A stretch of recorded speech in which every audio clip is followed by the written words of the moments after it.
ఏ ఉద్యమంలోనైనా సరే మీరు ఎఫెక్టివ్గా పనిచేయాలంటే అది ఉద్యమమే కానక్కర్లేదు, మీ జీవితాల్లోనైనా సరే ఎఫెక్టివ్గా బాగా పనిచేయాలంటే కావలసిన ప్రాథమిక లక్షణాల గురించి నేను ముందు చెప్తాను. వాటిల్లో మొదటిది నిబద్ధతలు అంటారు, వాటిని కమిట్మెంట్స్ అంటారు. మీ దగ్గర నోట్స్లు ఉంటే ఇంపార్టెంట్ అనిపించింది రాసుకోండి. ఎప్పుడన్నా ఇంటికి వెళ్ళినప్పుడు ఒకసారి చూస్తే అట్లా గుర్తొస్తాయి ఇవన్నీ. నిబద్ధతలు లేదా కమిట్మెంట్స్, మాట ఇస్తే ఆ మాటకు నిలబడాలి, ఇది దాని అర్థం. మనం వేటేటల్లో మాట ఇస్తాం, ఫలానా టైంకి నేను వస్తాను అని అంటే ఇది ఒక రకమైన మాట ఇవ్వడం. ఫలానా చోట మనం కలుద్దామని అన్నామనుకోండి, ఆ ఫలానా చోటుకి ఫలానా టైంకి రావడం మాట ఇవ్వడం అంటే మనం టైం గురించి మాటిస్తాం. ఇక్కడ క్లాసులు జరుగుతున్నాయి, ఫలానా తేదీన ఉదయం ఇన్ని గంటలకు మొదలవుతాయి అంటే అన్ని గంటలకు 5 నిమిషాల ముందే వచ్చి ఉండాలి.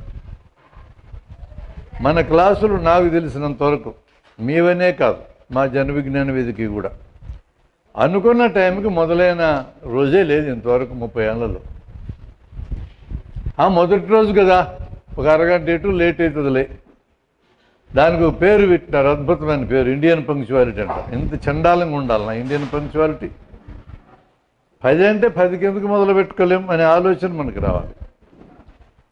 మనకి జీవితంలో టైం విలువ తెలుసు. 10 గంటలకి ఒక ట్రైన్ స్టేషన్లోంచి వెళ్ళిపోతుంది అంటే అది కూడా కరెక్ట్గా వస్తే, మనలాంటి పంక్చువాలిటీ దానికి ఉందనుకో అది కూడా రాదు. ఆ టైం దాటిన తర్వాత ఆ ట్రైన్ అక్కడ ఉండాలని ఏం లేదు, నువ్వు లేట్ అయితే వెళ్ళిపోద్ది. ఈ మధ్య మన విద్యా విధానంలో పనిచేసే వాళ్ళకి కొత్త ఆలోచన వచ్చింది, 1 నిమిషం లేట్ అయినా హాల్లోకి రానియమని. లేటుగా వస్తే వచ్చిన విద్యార్థికే కదా మార్కులు పోతాయి, వాళ్ళకేం నష్టం.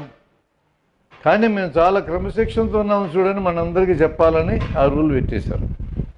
నిమిషం లేట్కి వెళ్ళారనుకో పరీక్ష హాల్లోకి పోనీకపోతే ఆ సంవత్సరం మొత్తం పోతుంది. టైం చాలా ఇంపార్టెంట్. ఉద్యమాల్లో కూడా అంతే. మన ఉద్యమాలు ఇంకా తుపాకీ కాల్పులు అవసరం రాలేదు కాబట్టి బతికిపోయినాం. తుపాకీ కాల్చే అవసరం ఉన్న చోటైతే సెకండ్లో 5వ వంతు నువ్వు తల పక్కకి జరపకపోతే ఇక్కడి నుంచి గుండు పోతుంది, పక్కకి జరిపితే పక్క నుంచి పోతుంది. సెకండ్లో 5వ వంతు కూడా ఇంపార్టెంట్. అది టైం యొక్క ప్రాముఖ్యత. కాబట్టి టైంకి నిలబడాలి, ఇది మొదటి నిబద్ధత. రెండో నిబద్ధత, ఓ పని చేస్తాను అని అంగీకరిస్తే చేయాలంతే. చేయడానికి నీకు వీలుగాని పరిస్థితి ఉంటే ముందుగానే తెలియజేయాలి, నాకు ఇట్లా వీలుగాని పరిస్థితి ఉంది అని. అంతేగాని ఊరికే మాట ఇవ్వకూడదు. నువ్వు అమలు చేయలేకపోతే మాట ఇవ్వకాకండి. ఫలానా పని చేయమని మేము అడిగితే చేస్తానని నువ్వు మాట ఇస్తే నిలబడాలి ఆ మాటకి. ఇది రెండో నిబద్ధత. మూడవ నిబద్ధత డబ్బుకు సంబంధించిన నిబద్ధత. మన ఆర్గనైజేషన్కి 10 రూపాయలు డొనేషన్ ఇస్తాను అన్నావు అనుకో, ఇవ్వాలంతే. ఇవ్వకపోతే ఏమవుతుందిలే అని అనుకోకూడదు. అలా అనుకుంటే నువ్వు మాట ఇవ్వకూడదు. మాట ఇచ్చే ముందే ఈ 3 అంశాల్లో ఆలోచించుకునే ఇవ్వాలి, ఈ 3ంటికి నిలబడాలి. ఒక మనిషి యొక్క విలువ మన జీవితాల్లో సమాజంలో ఉండడం ఈ నిబద్ధతల మీద ఆధారపడి ఉంటుంది.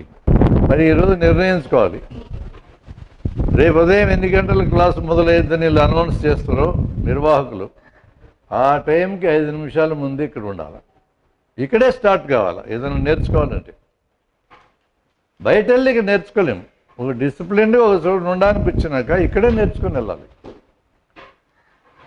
అలాగే నుంచి 80 లోపల వాళ్ళు ప్రకటిస్తారో లేదో నాకు తెలియదు, కానీ నేను ప్రకటిస్తున్నా, మీరు అందరూ డబ్బులు లేకుండా జీవించలేరు. మీ అమ్మ నాయనలను ఇవ్వాలి, మీరు సంపాదించుకోవాలి.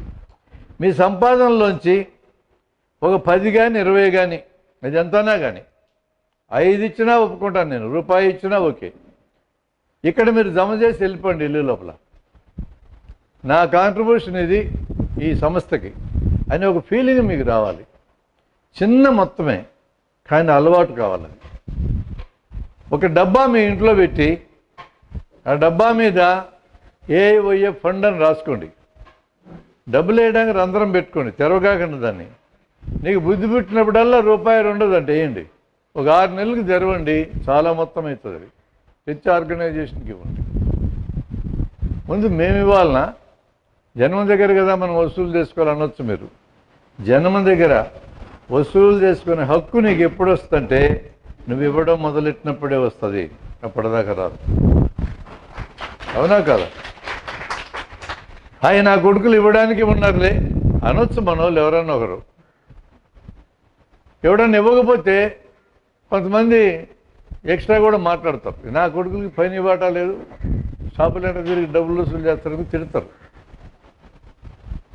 అది తిట్టినప్పుడు మనకు కోపం కూడా వస్తుంది. చిక్కడాయి నా కొడుకు ఇవ్వడనా అని కూడా అనుకుంటాం. కొంతమందిని చిక్కుతారు వాళ్ళు ఎప్పుడో ఒకసారి, పోయి పగలగొట్టి వస్తాం. ఇవేవి మనకు పనికిరావు. మనం కన్స్ట్రక్ట్ చేయడానికి ఉన్నాం, ఇక్కడ డిస్ట్రాయ్ చేయడానికి లేము. గుర్తుంచుకోండి, ఈ దేశాన్ని పునర్నిర్మించడానికి ఇక్కడ ఉన్నాం. ఒక్క వస్తువును కూడా డిస్ట్రాయ్ చేయడానికి లేము మనం. అదంతా చేసేది వేరే వాళ్ళు కాదు. ఈ దేశాన్ని మార్చాలని మనం అనుకుంటున్నామంటే మనం పునర్నిర్మాణం చేసేటోళ్ళ మీద తప్ప నాశనం చేసేటోళ్ళం కాదు. కాబట్టి ఆ డేట్కి విలువ లేదు. ఇవ్వకపోతే ఇవ్వడు, అంతే. వదిలేయి, ఇచ్చటోని అడుగుదాం. ముందు మనం స్టార్ట్ చేద్దాం. ఒక క్రమశిక్షణ మన దగ్గరే స్టార్ట్ కావాలి. చిన్న చిన్న ప్రతిపాదనలు నేను మాట్లాడుతుండేది, మీకేం బరువైనా నేనేం మాట్లాడటంలా. మీరు జేబులో డబ్బులు పెట్టుకొని ఉన్నారు కదా, 10-20 ఇక్కడ ఎటు భోజనం వీళ్ళే పెడుతున్నారు కదా నిర్వాహకులే. ఛార్జీలకి పక్కన పెట్టుకొని మిగతాది ఇచ్చి వెళ్ళిపోండి. మా ఇంట్లో డబ్బా ఉంది, అట్లాంటిది పెట్టాను నేను 3 నెలలు ఇది పెట్టి. దాని మీద జన విజ్ఞాన వేదిక అని రాశాను. రోజు ఎంత కొంత దాన్ని చేస్తా. ఒక్కోసారి మీకు సంతోషం ఎక్కువవుతుంది, కాస్త ఎక్కువేయండి, మంచి అనుభవం కలుగుతుంది, మంచి విషయం చదువుతారు, మంచి వార్త వస్తుంది, మీకు నచ్చింది. ఆ సంతోషంలో కాస్త ఎక్కువేయండి. బాధ కలిగినప్పుడు ఏ కాకండి. ఆ డబ్బా అలానే ఉంటుంది. ఎప్పుడోసారి ఓపెన్ చేయండి, మీ సంస్థకు ఉపయోగపడుతుంది. సంస్థకు ఉపయోగపడే చిన్న చిన్న అంశాలే. So the first point I want to tell you is నిబద్ధతలు లేదా కమిట్మెంట్స్.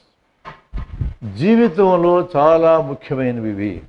మీ వ్యక్తిగత జీవితంలోనైనా సరే, మీ కుటుంబ జీవితంలోనైనా సరే, మీ సామాజిక జీవితంలోనైనా సరే, మీ ప్రొఫెషనల్ వృత్తి జీవితంలో అయినా సరే. బతకడానికి ఏదో పని చేస్తాం, దాని పేరు వృత్తి.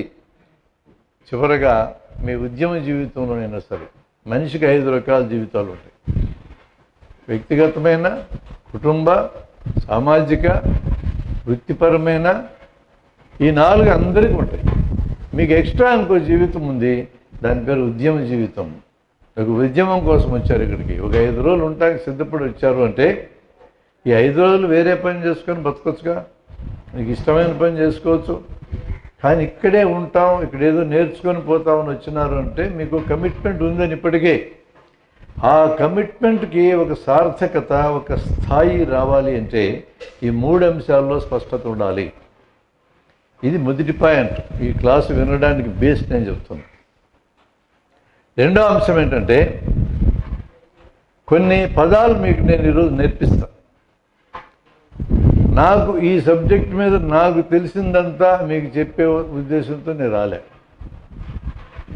నాకంటే ఎక్కువ మీరు తెలుసుకోవాలంటే మార్గం చెప్పడానికే వచ్చా. ఇలా క్లాసులు ఎన్ని ఏండ్లు మీరు విన్నా, క్లాసుల ద్వారా మాత్రమే మీరు మహామేధావులు కారో. ఈ స్టేట్మెంట్ మర్చిపోవద్దు. ఇక నుంచి వెళ్ళినాక మీరు మీ అభివృద్ధి కోసం, మీ జ్ఞానం పెరగడానికి మీరు ఏం కృషి చేస్తారో దాన్ని బట్టే మీరు ఎదిగేది ఉంటుంది. మీరు ఎంత అధ్యయనం చేస్తారు, ఎంత చదువుతారు, లోకాన్ని ఎంత చూస్తారు, అనుభవాలు ఎంత సంపాదించుకుంటారు, దీన్ని బట్టే మీ ఎదుగుదల ఉంటుంది. ఈ క్లాసులు మీకు స్టిమ్యులేషన్ మాత్రమే, మిమ్మల్ని ఆలోచించడానికి ప్రోద్బలం చేసేవి మాత్రమే. నేను ఆ పనే చేస్తా. ఈరోజు నేను సబ్జెక్ట్ అంతా నేర్పించడానికి ఏం రాలే, సబ్జెక్టుకి సంబంధించిన ఇంట్రొడక్షన్ ఇవ్వడానికి వచ్చాను. ఎందుకు ఇది ఇంపార్టెంట్ అని అంటే దీని వెనక ఉన్న ఒక ఇంపార్టెంట్ సూత్రం చెప్తున్నా. మనిషి శరీరాన్ని నడిపించేది మెదడు. మెదడు ఆర్డర్ చేయకపోతే శరీరం నడవదు. కాళ్ళు కదులుతూ ఉంటాయి, చేతులు కదులుతూ ఉంటాయి, కళ్ళు కదులుతూ ఉంటాయి, అన్ని అవయవాలు కదలికలు ఉంటాయి, మెదడు ఒక్కటే కదలకుండా కూర్చుంటాయి. మన చేతులకి కాళ్ళకి లేనంత రక్షణ మెదడుకున్నది. పెద్ద బొచ్చ ఉంది, ఎముక, చిన్నపాటి దెబ్బ తగిలితే లోపల మెదడుకి ఏం కాదు. కర్ర తీసుకొని కూర్చున్నా కూడా పైన చర్మం చెట్లేదు తప్ప బొచ్చ పగలదు. అంత భద్రంగా ఈ శరీర నిర్మాణం ఉన్నది. ఎందుకంటే శరీరం పనిచేయాలంటే మెదడు సక్రమంగా ఉండాలి, లేకపోతే పనిచేయదు. సరిగ్గా అదే రకంగా సమాజం బాగా పనిచేయాలి అంటే తలకాయ ఉన్న వాళ్ళు సరిగా ఉండాలా, భావజాలం సరిగా ఉండాలా. తప్పుడు పని చేయాలన్నా మంచి పని చేయాలన్నా భావజాలమే కీలకమైనది. 1951లో ఈ దేశంలో ఒక సంస్థ, ఆ సంస్థ పేరు రాష్ట్రీయ స్వయం సేవక సంఘం, ఆర్ఎస్ఎస్. ఈ సంస్థను పెట్టిన హెడ్గే వారికి ఇప్పుడు నేను చెప్పిన విషయం అర్థమైంది. భావజాలమే మనుషులను నడుపుతుంది అని అర్థమైంది. భావజాలం నిర్మించడానికి బెస్ట్ ప్లేస్ ఏందని ఎతికాడు. బెస్ట్ ప్లేస్ స్కూల్ స్టార్ట్ చేశాడు.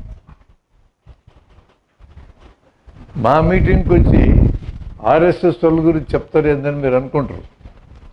మంచి విషయం ఉంటే శత్రువు దగ్గరైనా నేర్చుకోవాలి, తప్పుడు విషయం ఉంటే నీ అత్యంత సన్నిహితుడు చెప్పి నేనకూడదు. ఇది ఫండమెంటల్ సూత్రం. ఇక్కడ ఒక మంచి విషయం నేర్చుకోవడానికి వాళ్ళ సంగతి తెచ్చారు. సరస్వతి శిశు మందిరాలని స్కూల్ పెట్టారు. 2011 నాటికి ఆ స్కూల్ ఎన్ని ఉన్నాయో తెలుసా? ఈ దేశంలో 70,000 స్కూళ్ళు ఉన్నాయి. 51 నుంచి 2011 అంటే ఎన్నేళ్ళు? 60 ఏళ్ళు. 60 ఏళ్లలో 70,000 స్కూళ్ళకి ఎదిగారు నంబర్. అంతేకాదు విద్యాభారత్ అనే పేరుతో హై స్కూల్ కూడా స్టార్ట్ చేశారు. భారతీయ విద్యాభవన్ పేరుతో కాలేజీలు స్టార్ట్ చేశారు. కనీసం 3 తరాలు జనాన్ని వాళ్ళ విద్యాలయాల్లో తయారు చేశారు. నిన్నగాక మొన్న 5 ఏళ్ల నాడు మోడీ గెలవడానికి ప్రధానమైన కారణాల్లో మొదటి కారణం 3 తరాల జనాన్ని వాళ్ళు తయారు చేసుకున్నారు. మీరు ఎప్పుడు బయటికి వెళ్ళినా బోలెడని మూఢనమ్మకాలు చదువుకున్న వాళ్ళు ఉన్నాయి. ఎందుకో మీకు తెలుసా? ఈ 3 తరాలు తయారైనటువంటి వాళ్ళు నేర్పించింది మూఢనమ్మకాలు. మతం గురించి నేర్పించారు, ముస్లిం వ్యతిరేకత గురించి నేర్పించారు, మైనారిటీ వ్యతిరేకత నేర్పించారు. తప్పుడి నేర్పించాలన్నా భావజాలమే, మంచి నేర్పించాలన్నా భావజాలమే మూలం. ఆ భావజాలను నేర్పించినటువంటి జనం బయటకు వస్తే ఆ వచ్చిన జనం ఎంతోమందికి ఆ విషయాలు చెప్పడం మొదలెడితే ఈరోజు చదువుకున్న వాళ్ళలో ఉన్నన్ని మూఢనమ్మకాలు చదువు లేని వాళ్ళలో కూడా లేవు. నేను కరెక్టేనా? మీకు కనపడుతున్నారు ఎట్టటోళ్ళు? ముహూర్తం పెట్టి సిజేరియన్ ఆపరేషన్ చేయమని మా దగ్గరికి వస్తున్నాడు. వీళ్ళందరూ చదువుకున్న వాళ్ళే. ముహూర్తమే గొప్పతనం ఏంది? కొన్ని వాళ్ళ భాషలోనే మనం మాట్లాడితే భగవంతుడు సృష్టించిన అన్ని రోజులు మంచివే అయితే ఫలానా టైం మంచిది, ఫలానా టైం చెడ్డదని ఎక్కడుంది చెప్పండి నాకు. వాళ్ళ పుస్తకాలు కూడా లేదుగా. అష్టమి చెడ్డది అన్నారు, కృష్ణుడు పుట్టింది అష్టమి రోజేగా. మంగళవారం మంచిది కాదన్నారు, మంగళ అంటే శుభమని కదా అర్థం. శనివారం శని పడుతుంది అన్నారు, శనివారం వెంకటేశ్వర స్వామికి ఇష్టమైన రోజుగా. వాళ్ళ దగ్గరే వాళ్ళు చేసే పనులకు వ్యతిరేకమైన ఇన్ని ఉన్నాయి. అవునా కదా?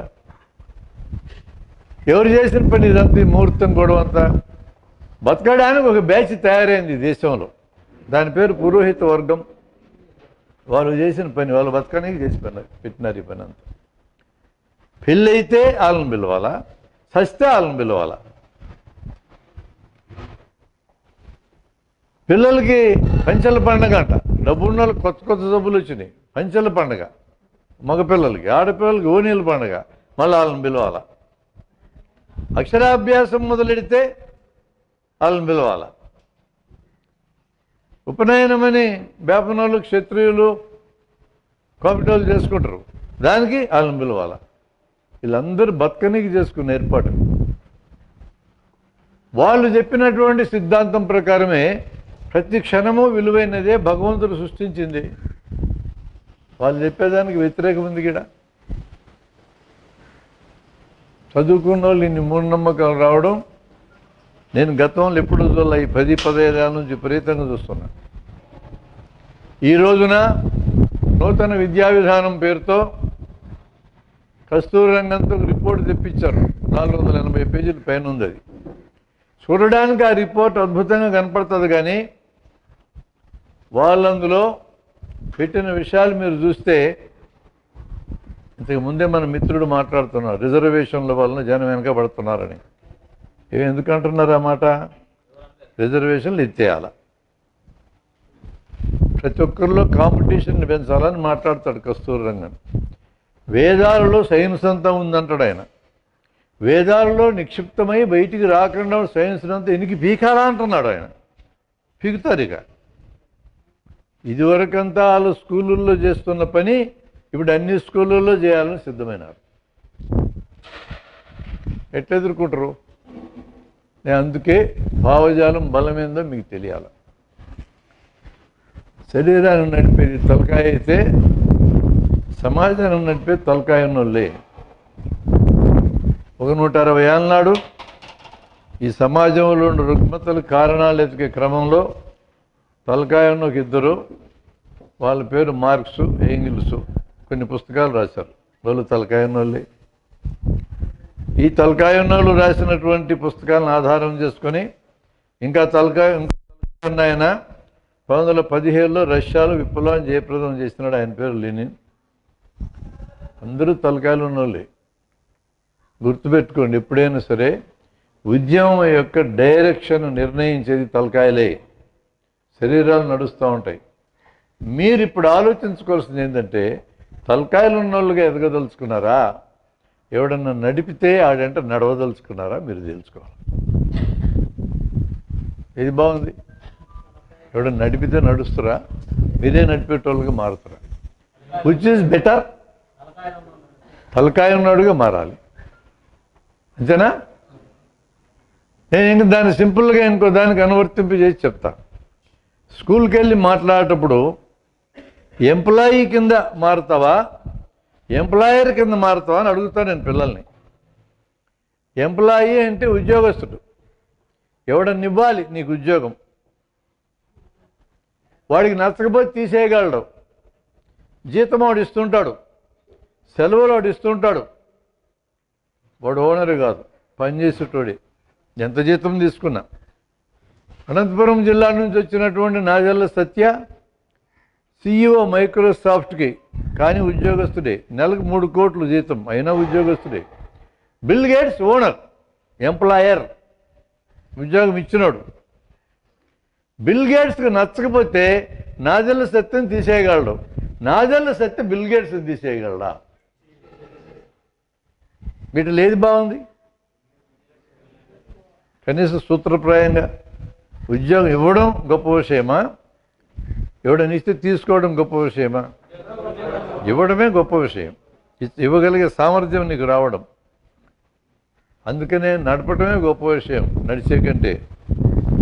నడపడానికి సిద్ధపడ్డటువంటి వాళ్ళు, ఈ దేశాన్ని నడపడానికి సిద్ధపడ్డటువంటి వాళ్ళు ఇప్పుడు 2 ఉన్నారు మొన్న గెలిచిన వాళ్ళలో.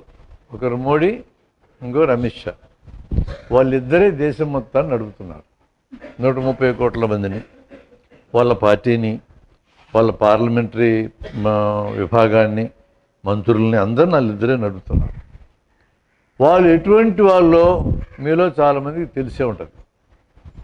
గుజరాత్లో నరమేధం చేసిన వాళ్ళు 2000 మందిని దుర్మార్గంగా చంపడానికి కారకులైన వాళ్ళు. అతని మీద సాక్ష్యం చెప్పినందుకు భట్ అని ఒక అతన్ని ఎప్పుడే తప్పుడు కేసులు బయటికి తీసి యావజ్జీవ శిక్ష వేయించిన వాళ్ళు. అమిత్ షా మీద విచారణ చేస్తున్నటువంటి ఒక జడ్జి అనుమానాస్పద పరిస్థితుల్లో మరణించడానికి కారకులైన వాళ్ళు. ఊరికి మాట్లాడుతుండ్రు ఈ మాటలన్నీ. ఆడెవడికి సావాలని లేదు, ఆడెవడు సావను చావడు. మనల్ని చంపాలని ఉంటుంది వాళ్ళందరూ ఈ దేశం మొత్తానికి. కాబట్టి వ్యక్తులను అన్నిహిలేట్ చేయడం, తొలగించడం ఆన్సరే కాదు, భావాల మీద యుద్ధం జరగాల. నేను సీరియస్గానే చెప్తున్నా మీకు.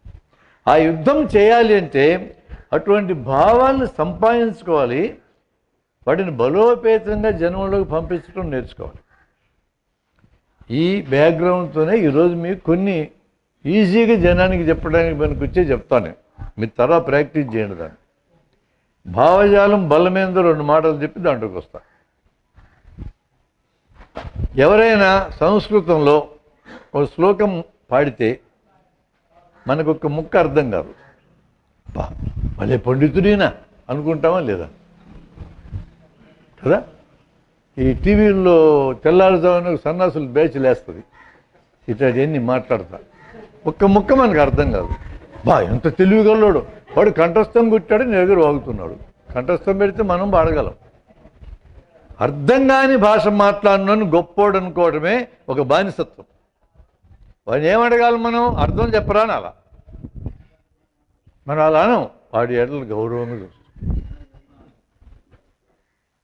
అట్టాడి శ్లోకాలు నేర్చుకునే పురోహిత వర్గం, నేను బేపనలో అంటం లేదు, ఎందుకంటే బ్రాహ్మణ్స్ కోపం వస్తుంది. కులం కాదు నా ప్రసక్తి. ఒక పని చేస్తున్న ఒక బ్యాచ్ మన ప్రసక్తి. ఆ పురోహిత వర్గం మంత్రాలు నేర్చుకుంది. పెళ్ళప్పుడు మంత్రాలు వాడతారు. మీరు ఎవరికైనా పెళ్ళైన వాళ్ళు ఉంటే ఆ మంత్రాలతోనే చేసుకొని ఉండే అవకాశం ఉంది.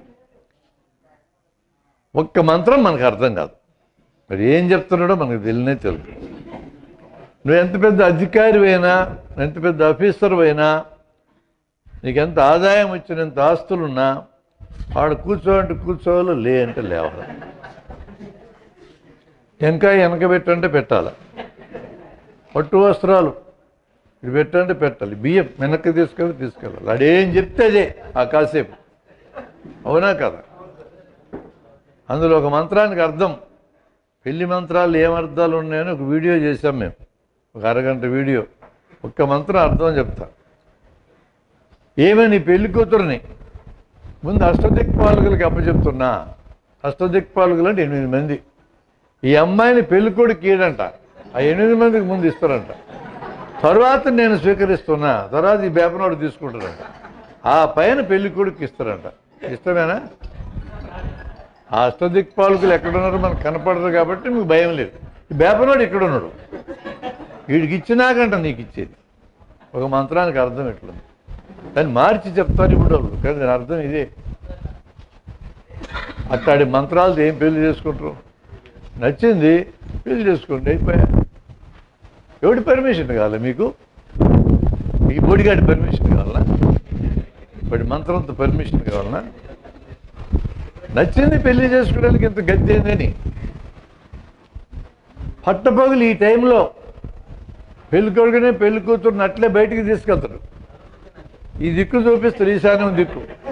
అదిగదు అరుంధతి నక్షత్రం కనపడుతుందా అని అడుగుతారు. పగల నక్షత్రాలు కనపడతాయా? బుద్ధి జ్ఞానం ఉంటుంది కొడుకులకి, కనపడవు. మనం కూడా ఏం చేస్తాం? అవు కనపడింది అంటాం. కనపడింది అనకపోతాడు, ఎంతసేపు చూడమంటాడు. ఎండకి చేస్తాం ఆ సూర్యుడు వైపు చూడలేక. ఇంత నటన అవసరమా జీవితంలో? మీరు ఆలోచించుకోండి. అసలు యూత్ మీరు మీ ఆలోచన ఇట్లా మొదలు కావాలి. Departure from the established things. ఇప్పటిదాకా అమలు జరుగుతున్న తప్పుడు వాటికి వ్యతిరేకంగా జీవితం స్టార్ట్ అవ్వాలి. మీరు వెనక పెట్టుకున్నారు ఫోటోలు, ఆ ఫోటోలు అందరూ అటు తిరగబడ్డ బ్యాచే. వాళ్ళని అక్కడ పెట్టుకునే అర్హత మీకు ఎప్పుడు వస్తుంటే, నేను ఎందుకు తిరగబడకూడదు, తప్పుడు సంప్రదాయాలకు వ్యతిరేకంగా అనుకుంటేనే వస్తుంది. ఏం లేమ్మా, మా నాయనతో కొట్లాటే, మా అమ్మతో కొట్లాటే, కనపడిందంటే పోతుంది కదా. ఈ బెపన్న గుడితో కొట్లాటేంది? అవి కనపడింది సార్, అని అంటే వాడు వదిలేస్తాను నేను. అప్పటికే ఆకలి మీద ఉంటాం, అందరూ తింటుంటారు కొడుకులు వెళ్ళి, మీకు పెట్టరు. ఈ పెళ్లి కూతురు పెళ్లి కొడుకు వెనక పెడతారు. ఆకలి అవుతాడు, తొందరగా చెప్పేస్తే పోద్ది కదా, తినడానికి వణిస్తున్నాడు. ఇట్టాడి అన్ని వాళ్ళు చెప్తారు. అంటే ఈ పురోహిత వర్గం తయారు చేసిన భావజాలంలోంచి మనం ఇంకా బయటకు పోలే. నేను అది చెప్పడానికి చెప్పాను. మన తలకాయలు ఎవడు కంట్రోల్ చేస్తున్నాడో ఈ తప్పుడు భావజాలం కలిగిన వాళ్ళు కంట్రోల్ చేస్తున్నారు. ఇట్లాంటి తప్పుడు భావజాలం మనకి ఎన్నున్నాయో చెప్పలేను నేను, బోల్డ్ అని ఉన్నాయి. నేను కొన్ని పరిచయం చేస్తాను మీకు. ఇందాక నేను ముహూర్తాలు అని చెప్పాను. దాన్ని అనుకున్న సైన్స్ ఏం చెప్తా ఉంది ముహూర్తాల గురించి? ఈ ముహూర్తం పెట్టి సిజేరియన్ చేసే దాని గురించి, బిడ్డ పుట్టిన సమయం ఏదేని క్వశ్చన్ వేసుకున్నాం. పురుషుడి నుంచి ఒక కణము, స్త్రీ నుంచి ఒక కణము తల్లి గర్భంలో కలుస్తాయి. దాని పేరు జైగోట్. ఆ రెండు కణాలు కలిసినప్పుడే నీ జీవితం స్టార్ట్ అయింది. 10 నెలల తరువాత తల్లి గర్భంలోంచి సహజంగా రావడమో అసహజంగా మేము కోసి బయటకు తీయటమో ఇది కాదు పుట్టిన టైము. పుట్టిన టైం జైగోట్ ఫామ్ అయింది. అప్పుడు జైగోట్ ఎప్పుడు ఫామ్ అయిందో ఇంతవరకు ఈ భూమి మీద పుట్టిన వాళ్ళు ఎవరికి కూడా కరెక్ట్ టైం తెలియదు. 3 రోజులు అటు ఇటుగా చెప్పచ్చు, 3 రోజులు అటు ఇటుగా. ఒక్కడికి కూడా కరెక్ట్ డేట్ ఆఫ్ బర్త్ తెలియదు. నా డేట్ ఆఫ్ బర్త్ 1/7/1951 చెప్పాడుగా మనోడు. అది నా డేట్ ఆఫ్ బర్త్ కాదు, 2 రకాలకు కాదు. నా తల్లి గర్భం నుంచి పుట్టిన దానికి కాదు, అసలు నేను పుట్టిన దానికి కాదు. ఇది ఎట్ట వచ్చింది? మా టీచర్ తెచ్చిపెట్టాడు. స్కూల్లో తెలిసే టైంకి 5 ఏళ్ళు వెనక్కి కేసు పారేసాడు, అయిపోయాయి. ఈ డేట్ని డాక్టర్స్ డే అన్నాం. బీసరాయి పుట్టినది కూడా అదే అని ఆయన టీచర్ కూడా అదే చేశాడు. ఒక దొంగ బర్త్డే బీసరాయికి పెడితే అది డాక్టర్ల దినమైంది. ఇంకో దొంగ బర్త్డే నాకు పెడితే నాకు బర్త్డే కూర్చుంది. నేను అందుకని ఈ చెత్త చేయొద్దురా నాయన, బర్త్డే లేదు, తొక్క తొండం లేదు, ఎత్తిపడేయండి. బర్త్డే ఏం ప్రత్యేకత దానికి? ఇంకో రోజు లాంటిదే. దానికి ఎందుకు నేను ఖర్చు పెట్టాలో? పైసా ఖర్చు పెట్టను. డాక్టర్ల డే కూడా ఖర్చు పెట్టని మానేశా. వస్తారు అప్పటికి హ్యాపీ బర్త్డే అంటే అర్థమైంది, తొందరగా సస్తవరా అని అర్థం. అంటే సంవత్సరం పూర్తయింది కొడుక, ఇంక అయిపోద్ది నీ కథ అయింది. ఏడాది అయిపోయింది, గుర్తుపెట్టుకో, ఇంక తగ్గిపోతుంది టైం అని. అది గుర్తు చేయించుకోవడానికి నేను ఎందుకు జరుపుకోలే బర్త్డేలు? అనవసర పని తప్ప. బర్త్డే గర్భం నుంచి వచ్చిన రోజు కాదు. మామూలుగా కాన్పు అయితే ఎప్పుడు కాన్పు అవుతుందో తెలియదని ఈ చదువుకున్న మేధావులందరూ డాక్టర్ దగ్గరికి వచ్చి వేపనైతే టైం పెట్టించుకొని ఈ టైంకే సిజేరియన్ ఆపరేషన్ చేయాలని మన ఎత్తున పడుతున్నారు. దానివల్ల అందరికీ లాభమే. అమ్మాయి నొప్పులు పడక్కర్లా, తల్లిదండ్రులు కాపలా కాయక్కర్లా, వేపనోడికి పైసలు, డాక్టర్లకు ఆపరేషన్ చేస్తే ఎక్కువ డబ్బులు ఇస్తారు. మాకు కూడా ఏంటంటే కాన్పు అయితే 4 గంటలు 5 గంటలు కాపలా కాయాలా, ఆపరేషన్ ఏమైంది 15 నిమిషాలు చేసిపోయి నిద్రపోతాం, డబ్బులు ఎక్కువ వస్తాయి. అందరూ హాయిగా ఉన్నారు. ఈ దిక్కుమాల ముహూర్తం వచ్చినాయి. ఇది ఎట్లా పోతుంది? ఇక 100లో 15 గంటే సిజేరియన్లు ఉండకూడదు. ఇప్పుడు 70 ఉన్నాయి. అది 100 అయితే దగ్గరలో. ఎవరూ నొప్పులు పట్టడానికి సిద్ధపడరు. సిద్ధపడడం సరైందా కాదనే చర్చలోకి, ఆ విలువల్లోకి వెళ్ళడంలా ఆ మూఢనమ్మకం ఎట్లుందో చెప్పడానికి మీకు చెప్తున్నా. దానికి రకరకాల సూత్రీకరణలు పద్ధతులు చెప్పేటోళ్ళు ఉన్నారు. అలాంటివి కొన్ని ఉదాహరణలు మీరు గుర్తుపెట్టుకోండి. వాటిని తర్వాత ఇంటికి వెళ్ళినాకే రాసుకోండి. ఒకటి, ఇది ముహూర్తం సిజేరియన్. ఇది సైన్స్ కాదు, అసలు ముహూర్తమే సైన్స్ కాదు. ఢిల్లీలో all India institute of medical sciences దగ్గర ఒక ఆవు దీన్ని పరీక్ష చేశారు. వాట్సాప్లో వస్తాయి ఇట్లాంటి. ఈ ఆవుకి విషం తినిపించినారు కొంతమంది. ఆ విషము పాలల్లోకి వెళ్తుందా, మూత్రంలోకి వెళ్తుందా, పేడలోకి వెళ్తుందని ఎతికినారు. మాంసంలోకి వెళ్తుందని ఎతకలా. ఎందుకంటే ఆవు మాంసం తినకూడదు కదా. ఆయన గుండాయన ప్రకారం, ఆయన ఉత్తరప్రదేశ్ ముఖ్యమంత్రి గుండాయన ఉన్నాడు కదా. ఆవు మాంసం తిని చంపేస్తారు. ఆవు మాంసం కాకపోయినా చంపుతారు వాళ్ళు. ముస్లింలు అయితే చాలు, గుర్తుపెట్టుకోండి ముస్లింలు ఇక్కడ ఉన్నోళ్ళు.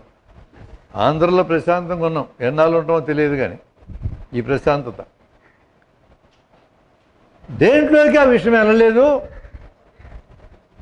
అరే విషయం తింటే ఎక్కడో చోటుకి వెళ్ళాలి కదా, ఎక్కడికి పోకండి ఎలా ఉన్నది అని పరిశీలిస్తే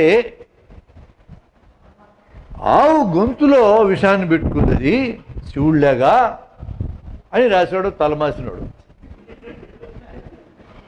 అది సైన్స్ అంట. ఆవు ఒకే ఒక్క జంతువు ఈ భూమి మీద ఆక్సిజన్ పీల్చుకొని ఆక్సిజన్ వదులుతుంది అని రాశాడు ఒకడు. ఇప్పుడు దాని వెనక సైన్స్ ఏముంది? సైన్స్లా కనపడుతుంది చూడడానికి. ఇది మనం పీల్చుకునే గాలిలో ఆక్సిజన్ 20 వంతులు ఉంటుంది, 20%. రండి, ఈయన పేరు సనావుల్లా, మా జన విజ్ఞాన టీచర్, ఆయన పేరు విశ్వనాథ్. ఇటు కూర్చోండి, కొంచెం మంచిగా తెప్పించుకో.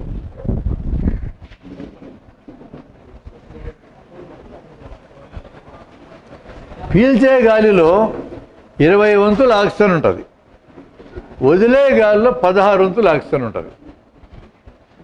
ఆక్సిజన్ పీల్చి ఆక్సిజన్ వదిలే దాంట్లో అందరం ఉన్నాం. ఇంకా పీలుస్తాం వదులుతాం. ఇక్కడ 20, అక్కడ 16.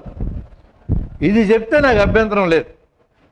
ఆవులైనా గేదెలైనా దున్నపోతులు గాడిదలు మనుషులు అందరూ కూడా 20% ఆక్సిజన్ పీల్చి 16% వదులుతారని చెప్తే మనం వెళ్ళలేం అనం. వాడు అది చెప్పడు. సైన్స్లా కనపడుతుంది చూడడానికి. ఆక్సిజన్ పీల్చి ఆక్సిజన్ వదులుతుంది ఒక్కటి ఆవు మాత్రమే. తులసి మొక్క ఒకే ఒక్క మొక్క ఆక్సిజన్ పీల్చి ఆక్సిజన్ వదులుతుంది అంటాడు. మొక్కల్లో 2 క్రియలు జరుగుతాయి, కిరణజన్య సంయోగ క్రియ, శ్వాసక్రియ. శ్వాసక్రియలో భాగంగా 20% ఆక్సిజన్ పీల్చి 16% ఆక్సిజన్ వదులుతాయి. కిరణజన్య సంయోగ క్రియలో భాగంగా కార్బన్ డైఆక్సైడ్ పీల్చుకొని భూమిలోంచి నీరు తీసుకొని సూర్యరశ్మిని ఉపయోగించుకొని పత్రహరితం అంటే పచ్చటి ఆకు పిండి పదార్థం తయారు చేస్తాయి. 2 క్రియలు జరుగుతాయి వృక్షాల్లో. ఇది సైన్స్. వీడు సైన్స్ వక్రీకరించి ఏం మాట్లాడుతుంటే అవసరమైనంత మాట్లాడతాడు. అది సూడో సైన్స్ అంటే. సైన్స్లా కనపడుతుంది, అది సైన్స్ కాదు. ఏంది ఇక్కడ వాడి ఉద్దేశం? వాడి ఉద్దేశం సైన్స్ చెప్పటం కాదు, తులసి మొక్కని ప్రమోట్ చేయాలి, ఆవును ప్రమోట్ చేయాలి. ఆవు చుట్టూ హిందూ మతాన్ని చెప్పాలి, తులసి మొక్క చుట్టూ తులసి కోట ప్రదక్షిణము భక్తి చెప్పాలి. జనాన్ని దారి తెప్పించాలి. దారి తెప్పించడానికి వాడటమే ఎవరి ఉద్దేశం. సైన్స్ని సైన్స్గా నేర్చుకోవడం, స్వీకరించడం, జీవితానికి వాడుకోవడం, ఈ ప్రక్రియ గురించి సైంటిస్టులు జీవితాలే ఖర్చు పెట్టారు. ఒక్క మాట కోసం ప్రాణాలు తీసుకున్న వాళ్ళు ఉన్నారు, పోగొట్టుకున్న వాళ్ళు ఉన్నారు. భూమి గుండ్రంగా ఉంటుంది, ఈరోజు అందరికీ తెలుసు. 400 ఏళ్ళ నాడు బైబిల్ ఒప్పుకోలేదండి. ఇప్పటికీ కూడా బైబిల్ ఒప్పుకోదు భూమి గుండ్రంగా అంటే. మత గ్రంథం ఒప్పుకోదు. భూమి గుండ్రంగా ఉన్నది అని అన్నందుకు ఒక మతాచార్యుడు అతను, ఏం పేరు ఆయన పేరు? బ్రూనే. మతాచార్యుడే. కానీ కొపర్నికస్ కనిపెట్టినటువంటి దాన్ని ఆధారం చేసుకొని బైబిల్లో తప్పు రాసినారు. భూమి గుండ్రంగా ఉంటుంది, ఫ్లాట్గా ఉండదు. సూర్యుడి చుట్టూ భూమి తిరుగుతోంది, భూమి చుట్టూ సూర్యుడు తిరగట్లేదు అన్నందుకు ఒక్క మాటకి అతన్ని ఇటలీ నడివీధిలో రోమ్ నగరంలో పట్టపగలు దీపస్తంభానికి కట్టి చుట్టూ కట్టెలు వేర్చి నిప్పెట్టి బతికండగానే చంపేస్తారు. 400 ఏళ్ళ నాడు. ఇప్పటికి 10 ఏళ్ళ నాడు ఆ పోపుల పరంపర సాగుతుంది. వాటికన్ సిటీ పోపుల పరంపర. 10 ఏళ్ళ నాటి పోపు మేము అప్పుడు తప్పు చేసినామని ఒప్పుకున్నాడు. ఒప్పుకుంటే బ్రూని బతికొస్తారా? మతం ఎల్లప్పుడూ సైన్స్కి వ్యతిరేకమే, గుర్తుపెట్టుకోండి. మత బోధనలు మారకుండా ఉంటాయి. సైన్సు కొత్త కలుపుకుంటూ పోతుంటుంది. ఆ విధంగా మన పూర్వీకులు మనం ఈరోజు సరైనదని ఏదనుకుంటున్నామో వీటిని నిలబెట్టడానికి ప్రాణాలు కూడా ఇచ్చారు. మిమ్మల్ని నేను ప్రాణాలు ఇవ్వమనేం అడగడంలా, అవసరమైతే ఇస్తాం. ఇప్పుడు ప్రాణాలు ఇవ్వడంగా చేయాల్సింది భావజాలాన్ని పవర్ఫుల్గా జనంలోకి పంపించాలి. అందుకే సూడో సైన్స్ అంటే ఏంది, సైన్స్ అంటే ఏంది తెలుసుకోవాలి మనం. ఇలాంటి ఉదాహరణలు చెప్పేటోడు జాగ్రత్త తీసుకోండి. నేను 2 ఉదాహరణలు పక్కనే చెప్తా, ఏది చెప్తే ఉపయోగకరం మీరు చూడండి. ఈ దేశంలో 99.4 ఏదో ఒక దేవుని నమ్మేవాళ్ళు ఉన్నారు. మనలో కూడా కొంతమంది నమ్మొచ్చు, మనలాంటి బ్యాచ్ చాలా తక్కువ. దేవుడి జీవితంలో ముఖ్యం కాదనేవాళ్ళు. ఈ 99.4 మంది మనకి మన ఉద్యమాలు అవసరమా కాదా? అవసరమా కాదా? మన దేశం మారాలంటున్నాం, వీళ్ళకి అక్కర్లేదా? మన 0.6%కి మారితే చాలా. మారాల్సింది వీళ్ళందరి కోసమే కదా. వాడికి తెలిసి ఉండొచ్చు, తెలియకుండా ఉండొచ్చు, ఆ మతం వెంట పోతున్నాడు, దేవుడు వెంట పోతున్నాడు. నువ్వు బజార్లోకి వెళ్ళి దేవుడు లేడు అని ఒక ఉపన్యాసం పెడితే ఎంతమంది వింటారు? వీళ్ళకే మెంటల్ వచ్చింది, వీళ్ళకి అనుకుంటారు. మనందరూ మెంటల్ వాళ్ళ కింద లెక్కేస్తారు ఫస్ట్. కాబట్టి ఆ రకమైన అప్రోచ్ పనిచేయదు. వాళ్ళ అమాయకులు చాలామంది ఉన్నారు, తెలియనోళ్ళు చాలామంది ఉన్నారు, మన కార్మికులే చాలామంది ఉన్నారు, మన ఎంటొచ్చే వ్యవసాయదారులు, మన ఎంటొచ్చే యూత్, మన ఎంటొచ్చే విద్యార్థులు చాలామంది ఇంకా దేవుడు అంటే ఉన్నారు. వాళ్ళందరి దగ్గరికి వెళ్ళి దేవుడికి వ్యతిరేకంగా నువ్వు మాట్లాడటం ద్వారా వాళ్ళని నీ వైపు నువ్వు రప్పించుకోలేవు. నేను చిన్న ఉదాహరణ తారతమ్యం చెప్పడానికి చెప్తా. మద్రాసులో రామరిపిల్లి అని ఒక అతను మూలికలకి నీళ్లు కలిపి గ్లాసు రాడుతో తిప్పితే పెట్రోల్ తయారవుతుందని ప్రకటించాడు 20 ఏళ్ళ నాడు. మనం ఎట్లా టెస్ట్ చేయొచ్చు దీన్ని? ఒక స్టేట్మెంట్, అది ఇట్ ఈజ్ ఎ స్టేట్మెంట్. ఏ స్టేట్మెంట్నైనా భాష ద్వారానే వస్తుంది మనకి, ఏదో రిటర్న్ ఆర్ స్పోకన్, అవునా కదా? ఏ స్టేట్మెంట్ అయినా మనకు భాష ద్వారా వస్తుంది. భాష ద్వారా వచ్చిన ఏ స్టేట్మెంట్ అయినా అది ఫైనల్ కాదు. మనం ఏం ప్రశ్నించుకోవాలంటే ఈ స్టేట్మెంట్ని పరీక్ష చేయడం కుదురుతుందా లేదా, ప్రయోగం చేయడం కుదురుతుందా లేదా. ఇప్పుడు రామరిపిల్లి కొన్ని మూలికలు నేను తెచ్చుకుంటా, అవి ఏదో మీకు చెప్పను, దానికి నీళ్లు కలిపితే గ్లాసు రాడు పెట్టి తిప్పితే లీటర్ పెట్రోల్ వస్తుందని స్టేట్మెంట్ ఇచ్చాడు. రామరిపిల్లి ఉన్నాడు. పరీక్ష చేయడం కుదురుద్దా కుదరదా? ఏం చేయాలి పరీక్ష అంటే? పరీక్ష ఎటు చేయాలి దాన్ని? నీకు తోచింది చెప్పు, ఎటు చేద్దాము? రామరిపిల్లి ఉన్నాడు మద్రాసులో, మూలికల్లో నీళ్ళు పోసి తిప్పితే పెట్రోల్ లేదు అన్నాడు. ఏమర్థమైంది? అన్నాడని అర్థమైంది. నిజంగా అవుతుందో కాదో ఇంకా తెలియదు.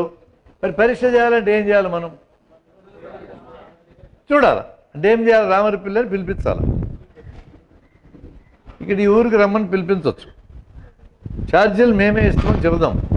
ఇప్పుడే మద్రాసులో ఎక్కితే కడపలో దిగొచ్చు, రైలు ఎక్కితే ఫస్ట్ క్లాస్ రైలు ఇద్దాం. మూలికలు నువ్వే తెచ్చుకో అని చెబుదాం. ప్రయోగం మెథడ్ చెప్తున్నా, మూలికలు నువ్వే తెచ్చుకో. అవి మాకు చెప్పమన్నావు కదా, మాకు అక్కర్లేదు. నీళ్లు మేమే ఇస్తాం, మా దగ్గర నీళ్లు ఉన్నాయి. గ్లాసు రాడు కూడా మేమే ఇస్తాం, తపేలా కూడా మేమే ఇస్తాం. మా ఎదురుగా ఆ మూలికలో నీళ్లు పోసి గ్లాసు రాడుతో తిప్పి మాకు పెట్రోల్ చూపించి డెమాన్స్ట్రేట్ చేయమన్నారు. అవునా కాదు? అంతేనా? మరి ఎందుకు చెప్పరు మీరు నాకు? మీరు ఇక్కడికి వచ్చింది నేర్చుకోవడానికి కదా, మాట్లాడడం కూడా నేర్చుకోవాలి కదా. ఇక్కడ నేర్చుకొని బయట పోయి మీరు మాట్లాడాలి కదా, లేదా హరికథని వెళ్ళిపోతారా? నాకేం హరికథ 50 ఏళ్ళ నుంచి చెప్తున్నా, 50 ఏళ్ళ నుంచి హరికథలు చెప్తానే ఉన్నాను. ఏం ప్రయోజనం మాకు? మీరు మాట్లాడడం తయారైతే దేశానికి ప్రయోజనం, కానీ మేము చెప్పేది మీరు ఇంటి ఏం ప్రయోజనం ఉండదు. మధ్యలో మీతో మాట్లాడేస్తే సిద్ధంగా ఉండండి. పారిపోయేళ్ళు జాగ్రత్త.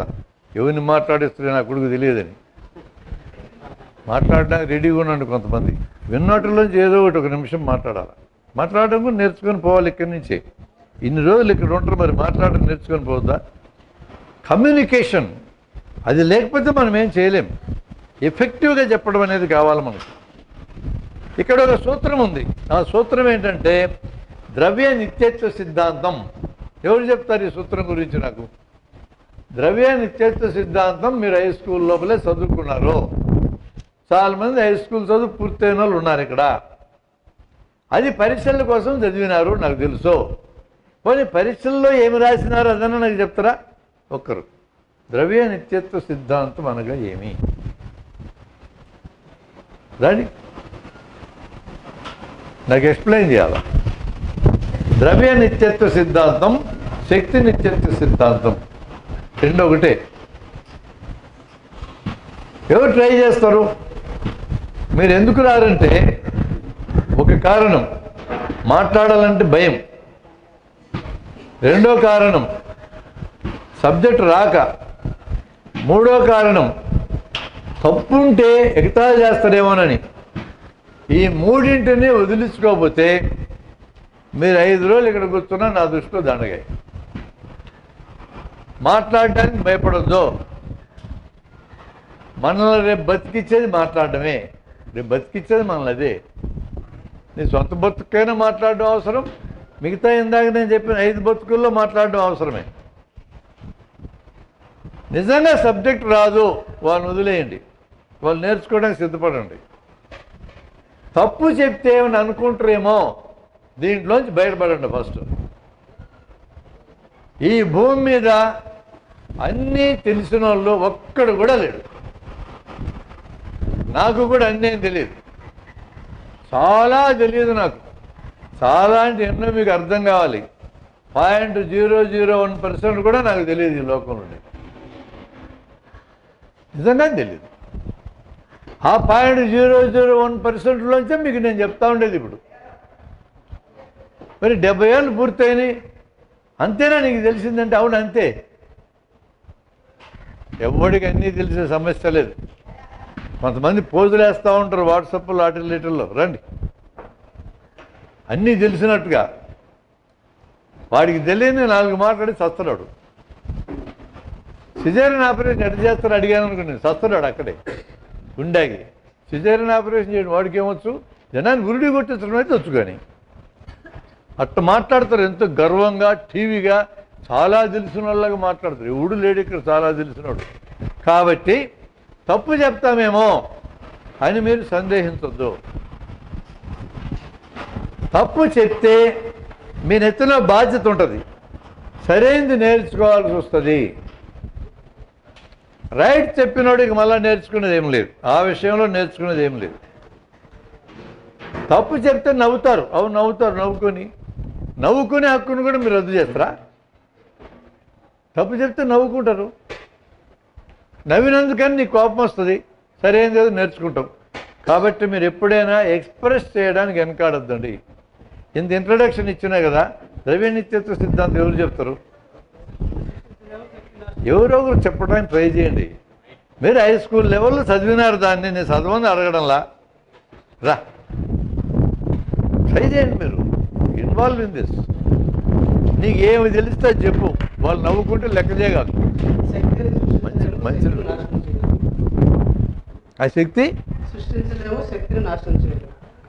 ద్రవ్యం అన్నాను కదా నేను. శక్తి నిత్యత్వ సిద్ధాంతం చెప్పావు. ద్రవ్య నిత్యత్వ సిద్ధాంతం కూడా అంతే. పదార్థాన్ని సృష్టించలేము, నాశనం చేయలేము, అంటే మాయం చేయలేము, అంతే కదా. నీ పేరేం పేరు? చెంచల్. తగ్గా చెప్పావు. గుడ్. అబ్బాయికి అభినందనలు చెప్పరా మరి. ద్రవ్య నిత్యత్వ సిద్ధాంతం అంటే ద్రవ్యాన్ని సృష్టించలేము, నాశనం చేయలేము. మరి ఏం చేయగలం? ఒక రూపంలోంచి ఇంకో రూపంలోకి దానంతట అదైనా మారుతుంది, మనమైనా మార్చగలం. చెట్టును నరికితే మొద్దు అవుతుంది, మొద్దును గాలబెడితే బొగ్గు అవుతుంది, బొగ్గును కూడా గాలబెడితే నుసి అవుతుంది, కార్బన్ డైఆక్సైడ్ అవుతుంది. ఇట్లా మారుతూ పోవాల్సిందే. మనిషి కూడా అంతే. 2 కణాలు వేరువేరుగా ఉన్నాయి, కలిపితే జైగోట్ అయింది. ఈ జైగోట్ 10 నెలలు తల్లగర్భంలో ఉంటే మనిషి అయినాడు. ఈ మనిషి ఒక 50 ఏళ్ళలో 100 ఏళ్ళు గడిచేవాడికి చచ్చిపోయినాడు. అమ్మ చచ్చిపోతే ఎట్లా అంటే చచ్చిపోతాం అంతే, ఎట్లే ఉంది. బూడ్స్ పెడితే ఎరువైనారు, కాలు పెడితే కార్బన్ డైఆక్సైడ్ అయినారు. నేను కూడా అంతేనా అని అనొచ్చు మీరు. నువ్వంతే నేనంతే. చచ్చిపోయినాక ఏం లేదా? ఉంది, ఎరువు ఉంది. ఏమెందుకు లేదు? ఎరువు ఉంది, ఇంకో దాంట్లో పోయింది. ఇంతే ఈ పదార్థం జరిగేది. మన జ్ఞాపకాలు ఉంటాయి మనం మంచి పనులు చేస్తే. ఎదో పనులు చేసినా గుర్తుంచుకుంటారు మనల్ని. హిట్లర్ని గుర్తుంచుకోలే అంటే ఎదో పనులు చేసినా గుర్తుంటాం, మంచి పనులు చేసినా గుర్తుంటాం. ఎట్లా గుర్తుపెట్టుకోవాలో మనల్ని మనం తెలుసుకోవాలి. అది మన ఇష్టం. అది వాళ్ళ ఛాయిస్, మన ఛాయిస్. ఏముండదు ఇక చచ్చిపోయినాక ఏముండదు. ఆత్మ ఉండదు, స్వర్గం లేదు. ఇంతవరకు ఒక్కడు కూడా స్వర్గం పోయిస్తున్నాను నేను చూడలే. మీరు ఎవరన్నా చూస్తే నాకు తెలుసు. చాలా పనులు తోడుతాం నాకు. చచ్చిపోయినాక స్వర్గం పోతాం ఈ స్టేట్మెంట్ని పరీక్ష చేయడం కుదురుద్దా? ఇందాక రామరి పిల్లని పరీక్ష చేయడం కుదురుద్దు అన్నారు మీరు. రామరి పిల్లని పిలిపించాలి, మూలిక తెచ్చుకోమన్నాం, నీళ్లు మనం ఇస్తాం, గ్లాస్ రాడ్ మేము ఇస్తాం, తపేలా మేము ఇస్తాం, తిప్పు పెట్రోల్ అయింది మాకు చూపిస్తామన్నాం. చచ్చినాక స్వర్గం పోతాను అనేదాన్ని పరీక్ష చేయడం కుదురుద్దా? కుదరదు. ఎందుకని? స్వర్గం పోవాలంటే ముందు సావాలా, చచ్చిపోయి మళ్ళీ తిరిగి రావాలా, స్వర్గం చూసి మళ్ళీ రావాలి వెనక్కి. అప్పుడు వాడు చెప్తాడు నేను పోయించినా అని. మరి నాకెట్ట అర్థం కావాలి? నాకు అర్థం కావాలంటే నేను కూడా చచ్చిపోయి స్వర్గానికి పోయి చూసి మళ్ళీ రావాలి. మీకు ఎవడికి అర్థం కావాలన్నా ఫస్ట్ మీరు చచ్చిపోవాలి, నెక్స్ట్ స్వర్గానికి పోవాలి, తిరిగి రావాలి. అనుభవంలో తెలుసుకోవాల్సిందే. ఇంతవరకు చచ్చిపోయినాడు ఒక్కడు కూడా వెనక్కి రాలేదు కాబట్టి తిరిగి మళ్ళీ అదే రూపంలో స్వర్గం గురించి తెలుసుకోవడం కుదరదు, ఎవరికీ కుదరదు. మరి పోతానంటే పేర్చి సంగతి ఏంది? ఏమో రిజర్వ్ చేసుకున్నారు, పోతారేమో మనకు తెలియదు. మనమైతే పోం, ఎవరూ పోం. పరీక్ష చేయడానికి వీలు కానీ ఏ వాక్యానైనా పరీక్ష చేయడానికి పూనుకోకూడదు. ఇది సైన్స్. పరీక్ష చేయడానికి వీలైన దాన్ని పరీక్ష చేసి ఏమి రిజల్ట్ వస్తే దాన్ని స్వీకరించాలి. ఇప్పుడు రామరి పిల్లని పిలిపించా. ఇక ద్రవ్యనిత్య సిద్ధాంతాన్ని అప్లై చేస్తే ఈక్వేషన్ యువతల పక్క ఎంత ద్రవ్యం ఉందో ఈక్వేషన్ యువతల కూడా అంతే ద్రవ్యం ఉండాలి వేరే రూపంలో. మూలిక 100 గ్రాములు, నీళ్ళల్లో నీళ్లు తప్ప ఏ పదార్థం లేదు, నీళ్ళే ఇంకేం లేదు అక్కడ. దీన్ని గ్లాసు రాడ్ పెట్టి తిప్పితే 900 గ్రాముల పెట్రోల్ వచ్చింది. 100 గ్రాముల యొక్క కర్బనం, 900 గ్రాముల కర్బనం ఎట్లా అయిందో రామరి పిల్లే మనకి చెప్పాలి. ఇట్లాంటిదే ఇంకో కథ చెప్తా. ఇట్లాంటిది సేమ్ టు సేమ్.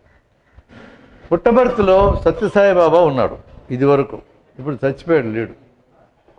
ఆయన బతుకున్నప్పుడు కథ ప్రచారంలో ఉన్నది. ఆయన బెంగళూరు నుంచి బాగా ఖరీదైన కారులో పుట్టపర్తి వస్తూ వస్తూ రాత్రిపూట మధ్యలో పెట్రోల్ అయిపోతే డ్రైవరు ఆందోళన పడ్డాడు. ఈ రాత్రిపూట పెట్రోల్ అయిపోతే అయ్యగారు తిడతాడే ఉండని. కానీ వెనక సీట్లో కూర్చున్న అయ్యగారు తిట్టకుండా చిద్విలాసంగా నవ్వుతూ ఉన్నాడు. వీడికి అసలు అర్థమే కాల ఎందుకు నవ్వుతున్నాడు. బాబు బండికి పెట్రోల్ అయిపోయింది అన్నాడు సాయిబాబా. వాడికి తెలుసు, డ్రైవర్కి కూడా తెలుసు ఆ సంగతే. ఏం చేయాలో ఆలోచిస్తున్నావు కదా. అవును ఆలోచిస్తున్నాను స్వామి అన్నాడు. దగ్గరలో ఎక్కడన్నా బావో కుంటూ ఉంటే చూసి వెనక డిక్కీలో బిందె ఉంటుంది, నీళ్లు తీసుకురా అన్నాడు. ఇప్పుడేం అవసరమైంది దీనికి నీళ్ళతో, ఎవరైనా దొడ్డికిపోతారేమో అనుకున్నాడు. అట్టే కదా అనుకుంటాం మనం. డ్రైవర్ మామూలు మనిషి, సరే బిందె తెచ్చాడు, ఇంకెందుకులే మనకెందుకులు ఇవ్వాలని. ఆయన అలానే చిరునవ్వు నవ్వుతూ కుడిచేయి చిటికినేలు దాంట్లో పెట్టి తిప్పగానే బిందె మొత్తం పెట్రోల్ అయిపోయింది. దీన్ని బండికి పోసుకొని పుట్టపర్తి పోయినారు. ఇది కదా. మనం ఏం చేయొచ్చు? అర్జెంటుగా ఆయన బతుకున్నప్పుడు జన విజ్ఞాన వేదిక తరఫున మా లెటర్ హెడ్ మీద ఉత్తరం రాసినాం. చాలా గొప్ప పని స్వామి, ఇది మామూలు పని కాదు, దీన్ని సెటైర్ అంటారు. ఉత్తరం రాసి మీరు రండి, మీరు ఏళ్ళు పెడితేనే పెట్రోల్ అవుతుందంటే సామాన్యమైన విషయం కాదు ఇది. అసలే అరబ్ దేశాల దగ్గర నుంచి పెట్రోల్ కొనుక్కోలేక వస్తున్నాం. ఈ టబ్బుగాళ్ళు అంటాడు కానీ వస్తే ఇరాన్ దగ్గర కొనుక్కుంటే మీ తోలు తీస్తానంటే అడచేస్తామండి సావంతా. నువ్వు వచ్చి ఏళ్ళు పెడుతురా, మొత్తం పెట్రోలే, ఎంత హ్యాపీనో అని రాస్తే మాకు రిప్లై వచ్చింది. ఏమనంటే 7 సముద్రాలని పెట్రోల్ కింద మార్చేస్తాడు మా గురువు గారు, ఏమనుకున్నావు అన్నాడు. మేమేం అనుకోలే, మార్చమనే మేము అడుగుతుండేది. సప్త సముద్రాలంటే ఏందని అడిగాం. మళ్ళా పాల సముద్రం, మేగడ సముద్రం, పెరుగు సముద్రం, నెయ్యి సముద్రం, లిస్ట్ అంతా చదివాడు. ఉప్పు సముద్రం చివర.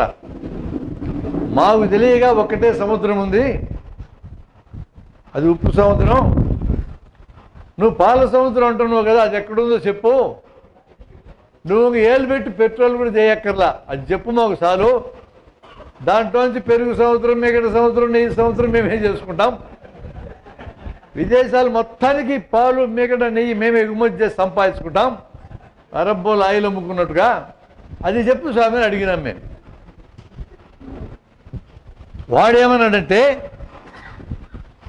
అదేం పెద్ద విషయం కాదు చెప్పడము, జనంలో పాపం పెరిగిపోయింది, అందుకని అన్ని సముద్రాలు మాయమై ఉప్పు సముద్రం మిగిలింది అన్నాడు. ఎవడన్నా బీచ్కి వెళ్తే సిగరెట్ తాగుతా సముద్రం ఇసిరేస్తే లోకమంతా కాలిపోదా అన్నాడు. ఓయమ్మ, ఇంతలా ఆలోచన నాకు రాదు. సైన్సే అంతా చెప్పేదాడు, సైన్స్ చెప్పినట్టే ఉంటారు వీళ్ళందరూ, అది గమనించండి. అప్పటిదాకా నేనేమనుకున్నా, సముద్రాన్నంతా మారిస్తే ఇబ్బందిలే, శ్రీశైలం డ్యాములు ఏలు పెట్టిద్దాం, ఎంత డెడ్ స్టోరేజ్కి వెళ్ళినా ఇంకా కాసిన మిగిలే ఉంటాయడా, దీన్ని ఏలు పెట్టిస్తే బాగుంటుంది కదా అనుకున్నా నేను.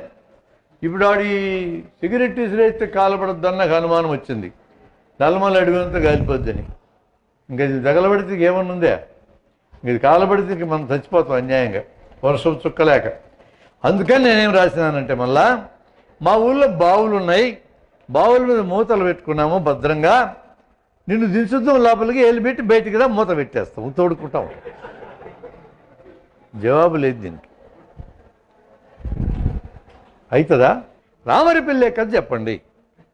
ఎందుకంటున్నానంటే, 199 మంది ఏదో భగవంతుడు అంటున్నప్పుడు, ఏదో మతం అంటున్నప్పుడు, ఓ మతానికి ప్రతీకగా ఉన్న ఆ జుట్టుపోలయ్య గురించి చెప్తే ఆయన భక్తులు జన్మలో ఉండి నీకు వ్యతిరేకంగా ప్రచారం చేస్తున్నాడు. వాడు రీజన్ చూడడు. రీజన్ చూడకుండా ఈరోజు విద్యా విధానం నడుస్తుంది. చెప్పాను నేను, 60 ఏళ్ళ నుంచి కార్యక్రమాలు చేశారు, ఇప్పుడు 70 ఏళ్ళు అయింది. రీజన్ చూడకుండా ఆలోచించి జనాన్ని 3 తయారు చేశారు, వాళ్ళందరినీ మనకు వెనక్కి వ్యతిరేకంగా తిప్పుతారు. అందుకని రామరిపల్లె గురించి చెప్పాను అనుకో, ఎవడు మాట్లాడు. కానీ విద్యార్థుల దగ్గర రామరిపల్లె గురించి చెప్పినా, సాయిబాబా గురించి చెప్పినా చెప్పే సూత్రము ఒక్కటే. ఏంటది? ద్రవ్య నిత్యత్వ సిద్ధాంతమే. నువ్వు చదువుకున్న చదువుని అప్లై చేసి ఇక్కడ అప్లై చేస్తే ఎలా ఉంటుందో చూపిస్తున్నాం. నీకు ఇబ్బంది లేనిదే నువ్వు మాట్లాడాలి. గోదావరికి పుష్కరాలు జరిగినాయి తెలుసుగా. మన ముఖ్యమంత్రి గారు చంద్రబాబు గారు చాలా శ్రద్ధతో చేయించారు. అంత శ్రద్ధతో ఎందుకు చేయించారు? ప్రజల మీద ప్రేమ ఎక్కువై ప్రజలకు పుణ్యం తెప్పించాలని కోరుకుని అయినా నిన్ను మునిగితే పాపాలన్నీ పోతాయని ప్రెస్సులో విపరీతంగా ప్రచారం చేయించి మునిగిచ్చినారు కదా. పాపాలన్నీ పోతాయి, గోదావరి మురికి నీళ్ళు మునిగితే ఫ్రెష్గా మళ్ళా చేసుకోవచ్చు. ఈ లోపల బరువు ఎక్కువైందనుకో ఇంకో పుష్కరం వస్తుంది కృష్ణ, మళ్ళా చేసుకోవచ్చు. మళ్ళా బరువు అయిన తుంగభద్రకు వస్తుంది, పెన్నాకు వస్తుంది. పెన్నాలు నీళ్ళు రావడానికి అయినా వదిలితే కానీ రాదు పుష్కరం. దానికి ఎక్కడో చోట మునిగితే పోతూ ఉంటాయి పాపాలు. అది ఏదో పద్ధతిలో నీళ్ళలో బుడంగానే మునిగితే పాపాలు పోతాయి అనేది కానీ జనానికి తెలిస్తే పాపాలు చేయడానికి ఎందుకు భయపడతారు? ఇక ఎందుకు మునిగితే పోతాయి కదా. అది నమ్మినోడు ఎక్కువ పాపాలు చేస్తారా, అది నమ్మనోడు ఎక్కువ చేస్తారు? చెప్పండి.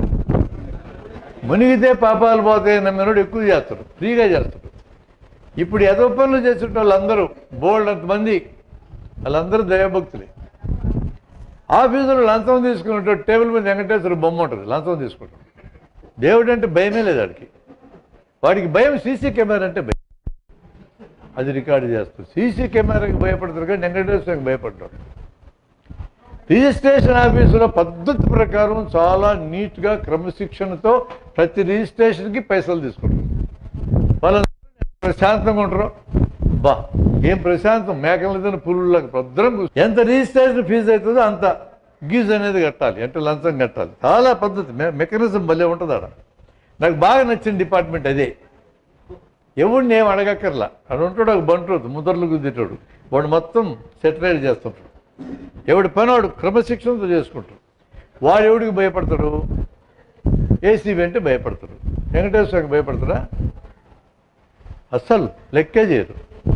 అసలు భగవంతుని ఎవరు లెక్క చేయరు. అందుకనే పాపాలు ఎక్కువ ఎవరు చేస్తారంటే భగవంతుడిని లెక్క చేయనోడు, భగవంతుని తీవ్రంగా నమ్మినోడు పోయి మునగొచ్చుగా అయిపోతాయి పాపాలన్నీ. ఆ టైంలో మన ముఖ్యమంత్రి గారు జనమందరూ మునిగే దగ్గరికి వెళ్ళి ఆయన కూడా మునగడానికి వెళ్ళాడు. తొక్కిసలాట్లో 29 మంది మరణించారు. అప్పుడు అపోజిషన్ పార్టీలన్నీ చంద్రబాబు రాజీనామా చేయాలని గోల్ చేశారు. మీరెవరా బుద్ధి జ్ఞానం లేకుండా చంద్రబాబు రాజీనామా చేయమంటారు? మీకు ఇప్పుడు మాట్లాడితే రాజీనామేనా?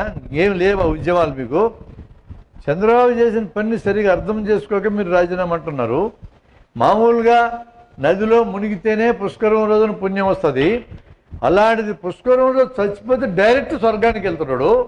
29 మందిని స్వర్గానికి పంపించిన చంద్రబాబు గారిని మెచ్చుకోవాలన్నా రాజీనామా చేయమనాలనా? అది సెట్ అయ్యారు. ఇప్పుడు నీ మీద కేసు పెట్టడానికి లేదు, నువ్వు తిట్టలేదుగా, నువ్వేం తిట్టలా ఆయన్ని, మెచ్చుకున్నావు. ఇప్పుడు ఈ మధ్య వాట్సాప్ మీద ఇంకా పెద్ద స్ట్రిక్చర్స్ వస్తాయి, మళ్ళీ ఏ పెడితే పెట్టలేరు, సెటైర్లు పెట్టాలి. పార్లమెంట్లో ఉన్నటువంటి 500 చిల్లర మంది చాలా పేదవారు అని మొదలెట్టాడు ఒకడు. చాలా పేదవారు, అందుకనే వాళ్ళకి 2 రూపాయలకి ఇడ్లీ ఇస్తారు, పేదోళ్ళు కదా, అందుకనే వాళ్ళకి ఛార్జీలు లేకుండా దేశమంతా తిరగనిస్తారు. అందుకే వాళ్ళకి మొబైల్ ఫోన్ సౌకర్యము నెలకు 20,000 ఇస్తారు. ఈ దిక్కుమాలిన జియో, మనకంతా జియోనే ఉండే, ఎందుకు ఇవ్వాలి వాళ్ళకి 20,000? ఇది ట్రాయం, చాలా పేదవారు వాళ్ళు అని మొదలెడతాం, కుమ్ముకో. ఇంకా ఉద్యోగస్తులు 30 ఏళ్ళు పనిచేస్తే కానీ రిటైర్మెంట్ బెనిఫిట్స్ ఎవరు, పెన్షన్ ఇయ్యరు. వీడు 5 ఏళ్ళు పార్లమెంట్లో ఉన్నా అసెంబ్లీలో ఉన్నా పెన్షన్ ఇచ్చేస్తారు చచ్చేదాకా. ఎవడు చచ్చేదాకా? ఎవరిదా డబ్బంతా? ఈ డబ్బంతా ఎవరిదండి అని అడుగుతాం మనం చాలా మర్యాదగా. అది కూడా మేమే సంపాదించినామండి, మీకోసం ఇచ్చినామంటాం. సెటైర్ వాడాలా, సెటైర్ వాడడం అనేది నేర్చుకోవాలి. మీరు మీ ఉపన్యాసాలు ఇవ్వడం ముందు నేర్చుకోండి, తర్వాత సెటైర్ని ఎఫెక్టివ్గా వాడటం ఎట్లా నేర్చుకోండి. అది రక్షిస్తుంది మనల్ని. జనం దగ్గరికి చాలా పవర్ఫుల్గా వెళ్తుంది, మామూలుగా చెప్తే వెళ్ళదు. లేదా ఇరుపు ఉండాలి, ఆ ఇరుపు ఉంటే వెళ్తుంది. అది మీరు ప్రాక్టీస్ చేయాలి. శిక్షణ ఇచ్చేది ఏమి లేదు, దాంట్లో ఏం కష్టమేం లేదు, వచ్చి మాట్లాడమంటమే. ఏం మాట్లాడాలంటారు? నీ బుద్ధి పుట్టింది మాట్లాడు, ముందు మాట్లాడటం మొదలుపెట్టు. అక్కడుండి మాట్లాడకూడదు, ఇక్కడ నిలబడి మాట్లాడాలి, అదే కండిషన్. మాట్లాడుతూ ఉంటే మాట్లాడడం వస్తుంది. తర్వాత కొంచెం విమర్శనాత్మకంగా చూసామంటే బాగా మాట్లాడడం వస్తుంది. మీరు మాట్లాడడం చేస్తేనే మాట్లాడడం వస్తుంది, గుర్తుపెట్టుకోండి. మీరు ఉద్యమాల్లో లీడర్స్ కావాలనుకుంటున్నారు, నడిపేవాళ్ళ కింద మారాలనుకుంటున్నారు, నడిపేవాడికి మాట్లాడడం చేత కావాలి, లేకపోతే కుదరదు. యూనివర్సిటీల్లో జ్యోతిష్యం పెట్టారు, డిగ్రీలు ఉన్నాయి, దానికి పోస్ట్ గ్రాడ్యుయేషన్లు ఉన్నాయి. దీన్ని పరీక్షించడానికి మనకున్న మెథడ్ ఏంది? పరీక్ష చేసి చూడాలి, అంతే కదా. నేను సంఘటన చెప్తా, దానికి సంబంధించిన ఎవిడెన్స్లు మీకు చూపిస్తా. పరీక్ష చేసేది ఎలా, అది మనకు తెలియాలా, పరీక్ష చేసే మెథడ్ తెలియాలి. నేను ఒకసారి విజయనగరంలో ఉన్నప్పుడు నాకు ఫోన్ వచ్చింది. పూర్ణమోహన్ ఆయన పేరు, గుంటూరు, పెద్ద జ్యోతిష్ పండితుడు. ఫోన్ చేసి ఏం చెప్పాడంటే, జ్యోతిషం శాస్త్రీయం, సైన్స్ అని ప్రూవ్ చేస్తే 6 కోట్ల డబ్బులు ఇప్పిస్తామని మీరు అన్నారా అని అడిగాడు. ఇప్పిస్తామని చెప్పాను. నా దగ్గర 6 కోట్లు కాదు కదా, 6 లక్షల గుళ్ళు, మరి ఎట్టి ఇప్పిస్తా? వేరే వాళ్ళది ఇప్పిస్తా అని చెప్పాను. జేమ్స్ ర్యాండీ అని ఒక అతను యుఎస్లో ఉంటాడు, అతను ప్రకటించినాడు 6 లక్షలు ఇస్తా, 6 కోట్లు ఇస్తానని. అది ఇప్పిస్తా అన్న. ఇంకా ఏటీ కోవూర్ అని ఒక ఆయన ప్రొఫెసర్, సైకాలజీ ప్రొఫెసరు, ఈయన చాలా కాలం నాడు, 40-50 ఏళ్ళ నాడు శ్రీలంకలో కొలంబోలో స్టేట్ బ్యాంకులో 1 లక్ష రూపాయలు డిపాజిట్ చేశాడు. అది ఇప్పుడు 20 లక్షలు అయింది. అది కూడా ఇట్టోళ్ళకి ఇస్తానన్నాడు ఆయన. మా జన విజ్ఞాన వేదిక 2 లక్షలు ఇస్తాను ఆ తరఫున అన్న. మొత్తం 6,22,00,000 ఇస్తామని చెప్పారు.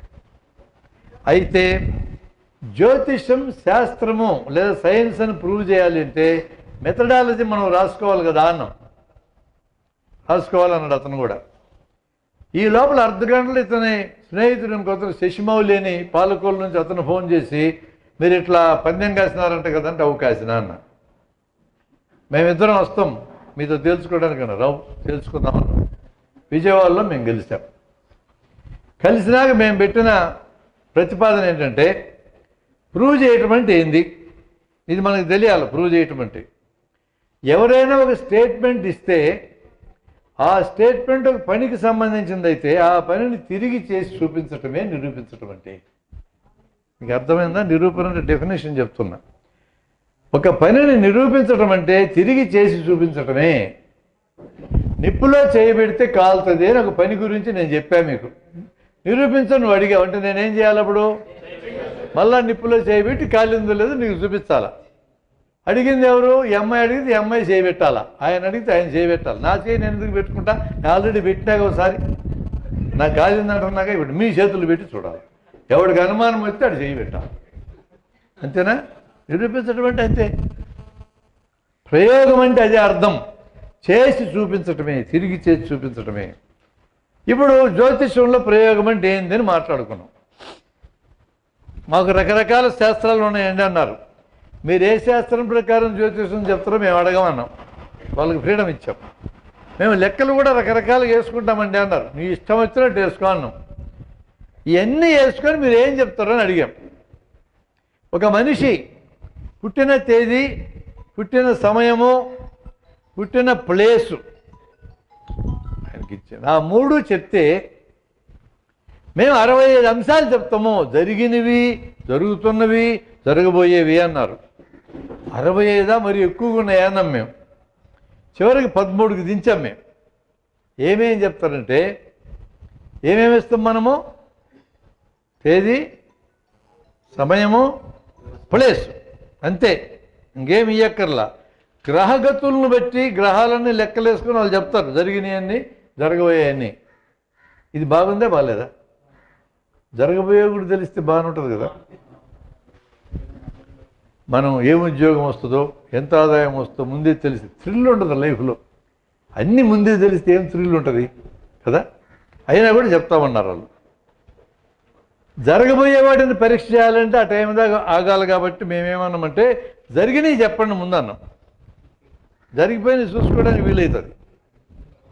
13 అంశాలు వాళ్ళు లిస్ట్ ఇచ్చారు. జాగ్రత్తగా వినండి. ఆ లిస్టు మా అగ్రిమెంట్లో ఉంది. అది ఆడో మగో చెప్తాం, పెళ్ళి ఏందులో చెప్తాం, పెళ్ళాంతో కలిసి ఉన్నారో విడిపోయినారో చెప్తాం, రెండో పెళ్ళి ఏందో లేదో చెప్తాం, పిల్లలు ఎంతమంది, ఆడా మగ, వయస్సులు చెప్తాం, ఆస్తి ఉందా లేదా, ఇల్లు ఉందా లేదా, కారు ఉందా లేదా, ఏమేం ప్రమాదాలు జరిగినాయి, ప్రధానమైన ప్రమాదాలు అన్నీ 13 రాసుకున్నాం.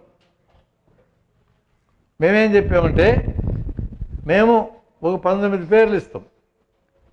పేర్లు అంటే పేర్లు ఇయ్యం, వివరాలు ఇస్తాం.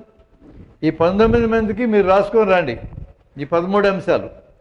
మేము ఈ 13 అంశాలు యాక్చువల్గా ఏమున్నాయి మేము రాసుకొని వస్తాం విత్ ప్రూఫ్. ఫలానా రోజు పుట్టారంటే డేట్ ఆఫ్ బర్త్ సర్టిఫికేట్ కూడా తెస్తాం. మేము ప్రూఫ్తో మేము వస్తాం. ఇద్దరం టీవీ ముందు కూర్చుందాం. మేము నెంబర్ 1 అనేది బయటికి తీస్తాం, నువ్వు నెంబర్ 1 బయటికి తీ. మేము చదువుతాం, నువ్వు చదవాలి. రెండు ఒకటే ఉండాలా, తేడా ఉండకూడదు అన్నాం. 7 పేజీల అగ్రిమెంట్ రాసాం బాండ్ పేపర్ మీద. విషయాన్ని పరీక్ష చేసే మెథడ్ ఇది. నేను ఇప్పుడు ఛాలెంజ్ చేస్తున్నా, ఎక్కడైనా చేయగలను ఛాలెంజ్. ఈ ప్రపంచంలో ఉన్న 700 కోట్ల మందులు ఎవడైనా సరే ఈ కండిషన్స్లో జ్యోతిష్యం ప్రూవ్ చేయమని. ఏమి నేను ఓడిపోతే ఏం చేస్తానని చెప్పేముందంటూ మేము ఇంకా జన విజ్ఞానం మీదుగా సైన్స్ తొక్క తొండం ఏం లేదు. ఇంకా జ్యోతిష్యం ప్రచారం చేస్తాం ప్రపంచం అంతా. నువ్వు ఓడిపోతే ఇంకెప్పుడు జ్యోతిష్యం మాట ఎత్తకూడదు. ముందు అర్జెంటుగా యూనివర్సిటీలు ఎత్తిపడేయాలి దాన్ని. వస్తాడా ఎవడొస్తున్నా రమ్మని పందానికి. ఎవడికి వినపడకుండా ఈ ఊళ్ళోకి వచ్చి భలే ఛాలెంజ్ చేస్తాను వస్తున్నావు. నా ఛాలెంజ్ ఓపెన్గానే ఉంది. ఇప్పుడు ఆ అగ్రిమెంట్ పెడతాం మేము. దగ్గరలో ప్రెస్ ముందు పెట్టబోతున్నాం. ఎవడైనా వచ్చి ఛాలెంజ్ చేయొచ్చు. ఎందుకంటే ధైర్యాన్ని చెప్తున్నాం మనం అంటే జ్యోతిష్యం సూడో సైన్స్, సైన్స్ కాదు అది. సైన్స్ లాగా కనపడుతుంది, కానీ సైన్స్ కాదు. ఇట్లాంటివి తెలుసుకోవడం వల్ల మనకు లాభం ఏంటంటే మనం మోసపోకుండా ఉంటాం, అందుకని తెలుసుకోవాలి. అందువల్ల మనం చెప్పేవి ఇతరుల యొక్క సోకాల్డ్ మనోభావాలు దెబ్బతినకుండా ఉండేవే ఎంపిక చేసుకోవాలి. అది టెక్నిక్ అంటే. పోయేటప్పుడు కర్నూలులో కేశికనలుడిన వినాయకుడి విగ్రహం ఉంది. పోయేటోడు వచ్చేటోళ్ళు చెప్పులు చెంపలెట్టాడు కొట్టుకొని పోతారు. దానివల్ల ఏమైనా లాభం ఉందా? దేవుడి ముందు నిలబడి చెంపలు కొట్టుకోవాల్సిన పని నీకేంది? అంతలో ఏదో పని ఏం చేసినావు నువ్వు? విశ్వాసుడు అనేవాడు తపస్సు చేశాడు, వరాలు కావాలని. ఈశ్వరుడు వచ్చాడు, ఏం కావాలరా అన్నాడు. ఏమైనా ఇస్తావా అన్నాడు. ఏమైనా ఇస్తా, ఏమనుకుంటున్నావు నన్ను అన్నాడు. నేనేమనుకోలేదులే, ఎవరిని ఎత్తుని చేయబెట్టినా భస్మయ్యేటట్టు వరం ఏమన్నాడు. ఇచ్చినా బాగున్నాడు, అంతే కదా సబ్జెక్టు. వాడు చుట్టూ చూస్తున్నాడు, మేక గొర్రె పంది దున్న ఏది లేదు చేయి పెట్టడానికి. నువ్వు అక్కడే మిగిలిన అన్నాడు. నేను నా ఎత్తుని చేయి పెడతావు అన్నాడు. పెట్టాలనే కదా అన్నాడు. నువ్వు ఇంటికి పోయి టెస్ట్ చేసుకోకూడదా అన్నాడు. అట్టట్లు కుదురుతుంది. ఇక్కడ నువ్వు వరం ఇచ్చినావు, పని చేస్తలే చూసుకోవాలా లేదా? చెప్పులు షాపుకి వెళ్ళి చెప్పులు కొనుక్కుంటే గూడలు బీకి ఉంగరాలు బీకి అక్కడే చూసుకుంటామా, ఇంటికి వచ్చి చూసుకుంటామా? బోర్డు 200 ఖర్చు పెట్టే దగ్గర కూడా ఇంత జాగ్రత్తగా ఉంటాం. 4 ఏళ్ళు తపస్సు చేసినా ఒళ్ళంతా అట్టలు కట్టుకోపోయింది, మట్టి కొట్టుకొని నేను తమాషాగా ఉందా శివ అన్నాడు. ఇది శివుడికి అర్థమైంది, ఈ నా కొడుకు నెత్తని చేయి పెడతారు రా. చిక్కగడే వారిపోయినాడు. పారిపోతా అంటే ఇష్టమూర్తి ఎదురేయండు. ఎవరా తమ్ముడు అడగబోతున్నారు, నువ్వు కూడా పరిగెత్తరానే. నువ్వు పరిగెత్తా ఉన్నావు, నేను మామూలుగా పరిగెత్తే బ్యాచ్ కాదు నాది, ఎప్పుడు పండుకునే బ్యాచ్ నాది. ఆ పాల సంవత్సరంలో పామును చుట్టేసుకొని పండుకుంటే ఇప్పుడే పొరపాటు లేచి వస్తే పరిగెత్తమంటే కొడకా అన్నాడు. పరిగెత్తకపోతే ఎట్లా? నాకు ఇటు అలవాటు పరిగెత్తడం, నీకు అలవాట్లేదు, ఇబ్బంది పడితే వాడు వస్తున్నాడు. వాడెవడు రానే, వాడు వచ్చే మళ్ళీ చెప్తాను నువ్వు ముందు పరిగెత్తాను. నేను పరిగెత్తలేను అన్నాడు. ఆ కథ చెప్పు నాకు ముందు అన్నాడు. కథ అంతా తిరుగుతున్నావు, నేను పాల సంవత్సరాలు పండుకొని ఉన్నా అన్నాడు విష్ణుమూర్తి. అంతలో ఆ మాట అంటూనే, లేకపోతే ఏంటంటే నీకు ఆస్తులు ఏమన్నాయిరా, నాకు ఎన్ని గుళ్ళు ఉన్నాయి చూడు. ప్రశాంతంగా పండుకొని ఉంటే ఎవడన్నా వస్తే కంప్లైంట్ నా దగ్గరికి వస్తాడు, సీఎం దగ్గరికి పోయినట్టుగా. నువ్వేంది దేశాలు పెట్టి తిరుగుతావు, నేను చూసుకుంటా ఆగు అన్నాడు. ఈ లోపల బస్పాసురుడు వచ్చాడు. అబ్బా ఇద్దరు దొరికిన చేయి పెట్టడానికి అనుకున్నాడు. ఇద్దరి మీద చేయి పెట్టొచ్చు అని. ఏం బస్పాసురా ఏంది కేసు అన్నాడు. మొత్తం చెప్పాడు. ఇప్పుడు ఇద్దరు దొరికినారు, నేను ఎత్తని చేయి పెట్టి ఈ వరం పనిచేస్తలే చెక్ చేసుకోవాలా అన్నాడు. చాలా కరెక్ట్ చెప్పి నువ్వు రాన్నాడు విష్ణుమూర్తి. ఉత్సలు పడ్డాయి శివుడికి. కరెక్ట్గా చెప్పేది ఏంద్రా, చేయి పెడతానంటే వాడు అని వీడు గిల్లాడు వెనక నుంచి. ఊరుకరా నేను చూసుకుంటా అన్నాడు. కరెక్ట్గా చెప్పినవే నువ్వు. వాడు కూడా ఆనందపడ్డాడు. ఎవరినైనా మెచ్చుకుంటే వాడికి ఆలోచన మానేస్తాడు, తెలుసుగా మీకు. ఆలోచన మానేసాడు. అబ్బా భలే మెచ్చుకున్నాడు విష్ణుమూర్తి అనుకున్నాడు. అరే నువ్వు 4 ఏళ్ళ నుంచి తపస్సు చేస్తా ఉన్నావు, స్నానం లేదు, బయట మంచి గాలికి తిరిగింది లేదు, ఒళ్ళంతా అట్టలు కట్టుకుని మట్టి పట్టలేదు రా. పట్టింది స్వామి, దురదలు పెడతా ఉన్నాయి అన్నాడు. మా శివుడు గారు ఎంతో ఒకవేళ శ్మశానాలు పెట్టి తిరిగేటోడని రోజు డైలీ స్నానం చేస్తున్నాడు, బాత్రూమ్ కూడా కట్టించుకున్నాడు. నువ్వు 4 ఏళ్ళు స్నానం చేయకుండా ఉంటే ఈ ఒంటితోనే ఈ అట్టబెట్టిన జుట్టుతోనే వచ్చి మా వంటితో చేయబెడతావు, సిగ్గుండతానే కానీ. అవు స్వామి ఎడ నీళ్ళుంటే చెప్పు స్నానం చేస్తా అన్నాడు. పట్టుకెళ్ళినారు స్నానం చేయడానికి వాగు దగ్గరికి. అరే కాళ్ళు రుద్దుకో అన్నాడు. రుద్దుకున్నాడు. తొడలు రుద్దుకున్నాడు. పొట్ట రుద్దుకోవా, ఎందుకు రుద్దుకోను? రుద్దుకున్నా అన్నాడు. మరి భుజాలు కూడా రుద్దుకున్నాడు. మెడకాయ రే, ఎంత మట్టి పట్టింది స్వామి మెడలో, మెడ రుద్దుకున్నాడు. మరి ఆ అట్టగట్టింది రా, తలకాయ రుద్దుకోవు రానే. హౌ రుద్దుకుంటా అంతే, వస్తున్నాడు. ఇట్టాడు ఎదవ పనులు దేవుళ్ళే చేస్తారు, మనుషులు చేయరు. నేను ఎన్ని చెప్పాలి ఇట్టాడు ఎదవ పనులు. రామరాజ్యం అని అరుస్తున్నారు ఈ మధ్య. రాముడి దగ్గరకు బేపనే వచ్చాడు, నా కొడుకు చచ్చిపోయిండని. అంటే ఆసుపత్రికి పట్టుకెళ్ళాలా, నా దగ్గరికి ఎందుకు వచ్చాడు అనాలి కదా. అనలే. నీ కొడుకు చచ్చిపోయాడా అన్నాడు. అవు చచ్చిపోయాడు. ఎందుకు చచ్చిపోయాడు నీ కొడుకు? రామరాజ్యంలో బేపనాయన కొడుకు చచ్చిపోయేది ఏంది అని నిలదీసినాడు వాడు. పోయమ్మ పెద్ద కథ అయ్యేటట్టుందని అందరు గురువులందరినీ పిలిచాడు.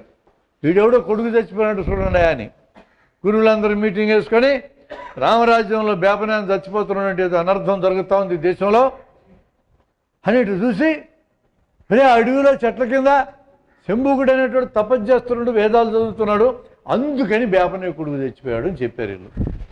మరి ఏం చేయాలన్నాడు రాముడు.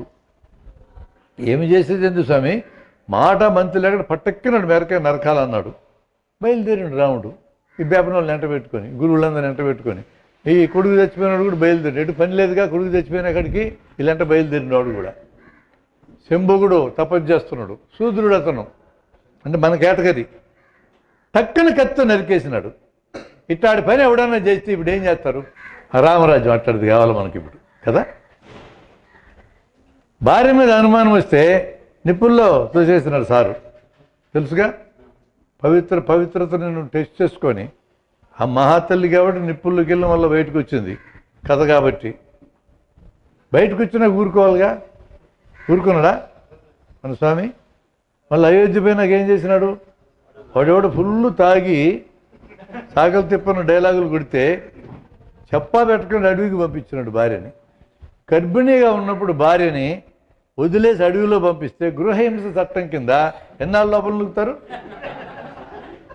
ఇట్లాంటి రామరాజ్యం కావాలా?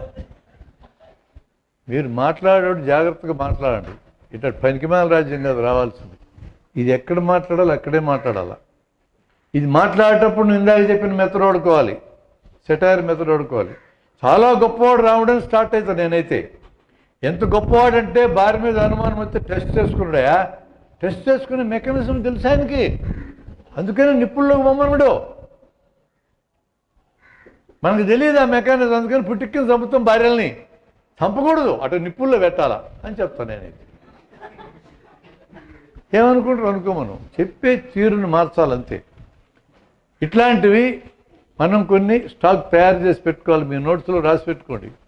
సూడో సైన్స్ ఉండేవి. మా కడప జిల్లాలో ఒకసారి జరిగిన సంఘటన.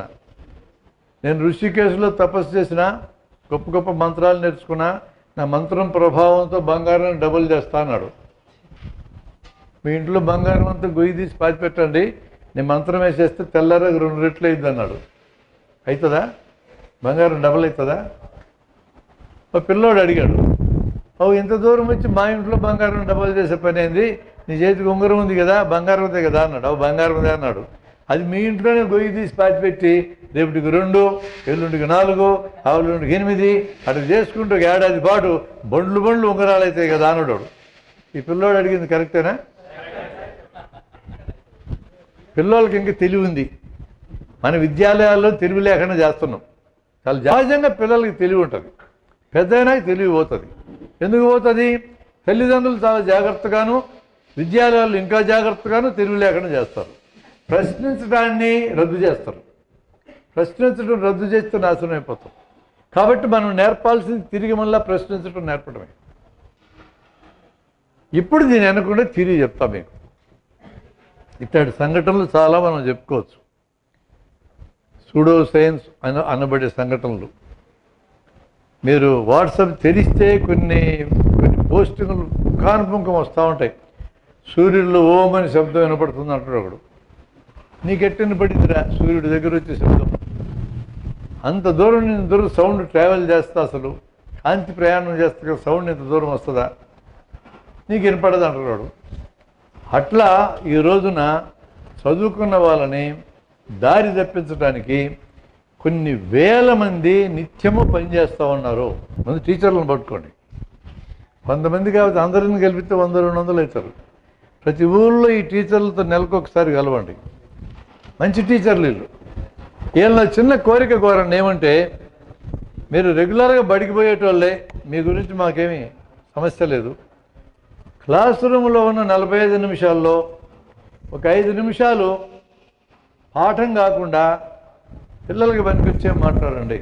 అంటే సైన్స్ గురించి, లేదా సూడో సైన్సు, దేశభక్తుల జీవిత చరిత్రలు, భగత్ సింగ్ గురించో, చే గువేరనో, ఇట్లా జీవిత చరిత్రలు, సైంటిస్టుల జీవిత చరిత్రలు, సైన్స్ సంబంధించిన విషయాలు, ప్రశ్నించేవి రకరకాల ప్రశ్నలు.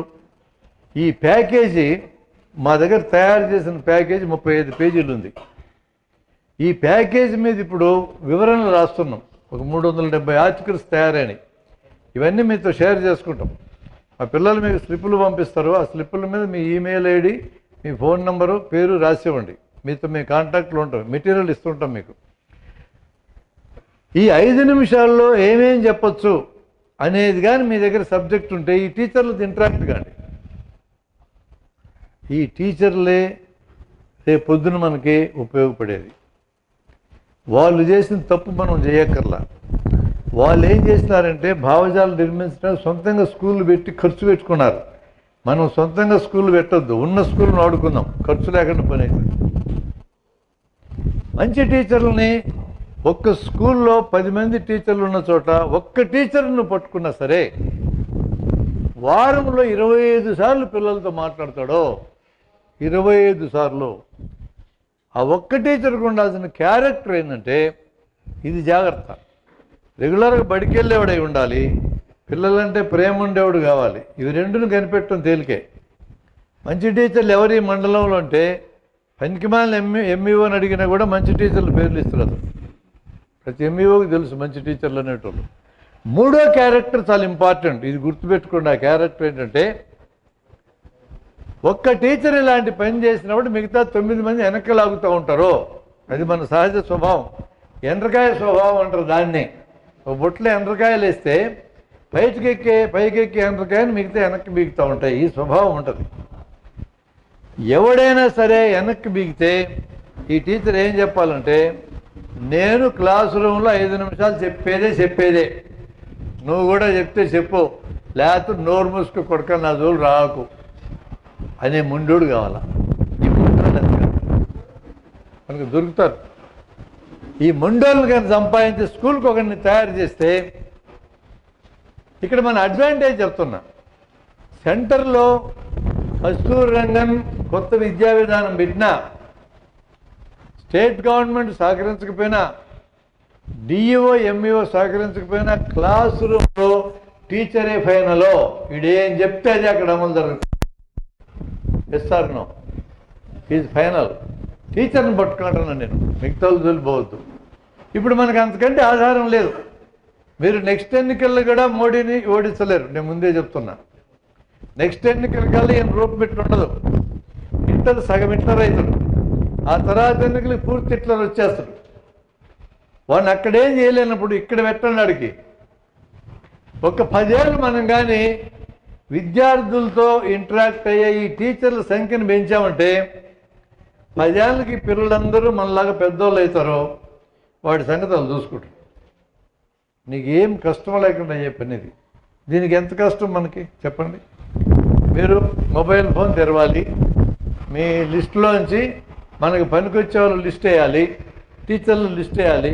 అది మొత్తం కలెక్ట్ చేసి వాళ్ళ మీద ఆధారపడి మనం పని చేయాలి. దమ్మిడి ఖర్చు లేని పని నేను చెప్తున్నా. ఈ మిగతా వాళ్ళందరూ ఉన్నారు కదా టీచర్లు కాకుండా, దీనికి ఏం చేస్తారంటే నెలకొకసారి వీళ్ళందరికీ ఇన్ఫర్మేషన్ ఇచ్చి కరెంట్ ఇష్యూ ఏది ఉంటే దాని మీద చర్చ పెట్టించండి. ప్రతిరోజు కొత్త సమస్య వస్తూనే ఉంటుంది సమాజంలో. అట్లాంటి ఒక ఇష్యూని జనమందరూ మాట్లాడుకునే ఇష్యూ మీద చర్చ పెట్టండి. ఎవరు వినేది ఎవరు? ఏదో స్కూల్లో ఖర్చు లేనటువంటి ఏరియాలో కూర్చుంటాం, నెలకి ఒక ఫిక్స్డ్ డే వీళ్ళందరికీ ఇన్ఫర్మేషన్ ఇస్తాం, మెసేజ్లు ఫోన్లు చేసి చెప్తాం. ఇప్పుడు ఫోన్లు ఫ్రీ, జియో వాడు ఎందుకు ఇచ్చాడు ఫ్రీగా నీకు? వాడి పర్పస్ వేరే. వీళ్ళకి ఉద్యమాలు చేయకుండా ఎప్పుడు ఫోన్లు చూసుకుంటూ గడిపి అదానీ జోలి అంబానీ జోలి రాకుండా అది. మనం ఏం చేసుకోవాలి? దాన్ని ఇదే ఫోన్ వాడుకొని మనం మెసేజ్లు ఇచ్చుకొని ఫోన్లు చేసుకొని జనాన్ని పిలుచుకొచ్చి వాడిని కాజేయండి చెప్పాలి. ఎవడి పర్పస్ వాడుకుంటుంది, వాడి పర్పస్ అది, మన పర్పస్ అది. వాడి ఫోనే వాడుకుంటాం, వాడిని కాజేయాలా. లేకపోతే కృష్ణా గోదావరి బేసిన్లో ఎంత గ్యాస్ పట్టుకెళ్తున్నాడు పైసా ఇవ్వకుండా మనకి. వాడిప్పుడు దేశాన్ని నడిపేది మోడీ అనుకుంటున్నారు మీరు, తప్పు. ముఖేష్ అంబానీ నడుపుతున్నాడు. వాడిని కాజేయాలంటే ఆడి ఫోనే వాడుకోవాలి. ఇవే కాంట్రడిక్షన్స్ అంటే, ఇవున్న కాంట్రడిక్షన్సే వాడుకోవాలి. పిల్లల్లో రెబిలియన్ థింకింగ్ ఉంటుంది, తిరగబడే స్వభావం ఉంటుంది. దీనికి వాడుకోవాలి మనం. క్వశ్చన్ చేయటం నేర్పిస్తుంది చాలు పిల్లలకి. విద్యా విధానంలో పనిచేయరు, మీకు ముందే చెప్తున్నా. టీచర్ని పట్టుకుంటే ఆ టీచర్ చేస్తాడు, వాడొక్కడు చేస్తే చాలా స్కూల్లో నిత్యం దాని గురించి చర్చ జరుగుతుంది. ఆ మెథడాలజీ మనం నేర్చుకోవాలి. ఏం చెప్పాలి ఆ టీచర్లకి అనేదాన్ని దాదాపు 50 రకాల అంశాలు అక్కడ ఉన్నాయి. ఒక కథ ద్వారా చెప్పచ్చు, ఒక ఎనక్డోట్ చెప్పచ్చు, ఒక ప్రశ్న ఇవ్వచ్చు. ఒక్క ప్రశ్న నేను శాంపుల్కి మీకు చెప్పి నేను ఆపేస్తా. అది చాలా పెద్ద సబ్జెక్ట్. అది టీచర్లు ట్రైనింగ్లో వాడతాం దాన్ని. పిల్లల్ని ఒక 10 మందిని ఎక్స్కర్షన్కి పట్టుకెళ్ళాలి. ప్రశ్న చెప్తున్నా మీకు. ఎక్స్కర్షన్కి పట్టుకెళ్ళాలి. ఒక ప్రైవేట్ స్కూల్కి వెళ్ళాం. 10 మంది పిల్లల్ని స్టేజ్ దగ్గరికి రమ్మన్నా. మిమ్మల్ని హైదరాబాద్ ఎక్స్కర్షన్ పట్టుకెళ్తా అన్న. ఓ ఆనందంగా సపోర్ట్లు పెట్టారు. మీ అందరికి హైదరాబాద్ అంతా తిప్పి చూపించినాక సాయంత్రం ఇమిలిమిని బస్ స్టాండ్కి పట్టుకొచ్చి మిమ్మల్ని అక్కడే వదిలేసి నేను కడప వెళ్ళిపోతా, మీరు ఏం చేస్తారా అన్న. సపోర్ట్లు కొట్టిన వాళ్ళు ఇప్పుడు ఏం చేస్తారు? ఓర్మని ఏడ్చినారు. ప్రైవేట్ స్కూల్ పిల్లలు లేదా నారాయణ స్కూల్, శ్రీ చైతన్య అనుకో. వాళ్ళకి ఎప్పుడు చదవడమే నేర్పించారు, కానీ ఇట్లా హైదరాబాద్ పట్టుకెళ్ళి వదిలేస్తే ఏం చేయాలో నేర్పిస్తలా. అక్కడ చేసేట సార్ సాయంత్రం 5 అయితే మా అమ్మ నాయన వాళ్ళు భయపడతారు, నువ్వు హైదరాబాద్ వెంట రావాలా అన్నారు. ఓ గవర్నమెంట్ స్కూల్కి వెళ్ళా, ఇదే క్వశ్చన్ ఇచ్చా. అక్కడ రెస్పాన్స్ ఏంటంటే ఒక్కడు కూడా ఆడవాల. నేను చెప్తా సార్ అన్నాడు పిల్లోడు. చెప్పరా అన్న. దొంగరేలు ఎక్కువ వస్తా సార్ అన్నాడు.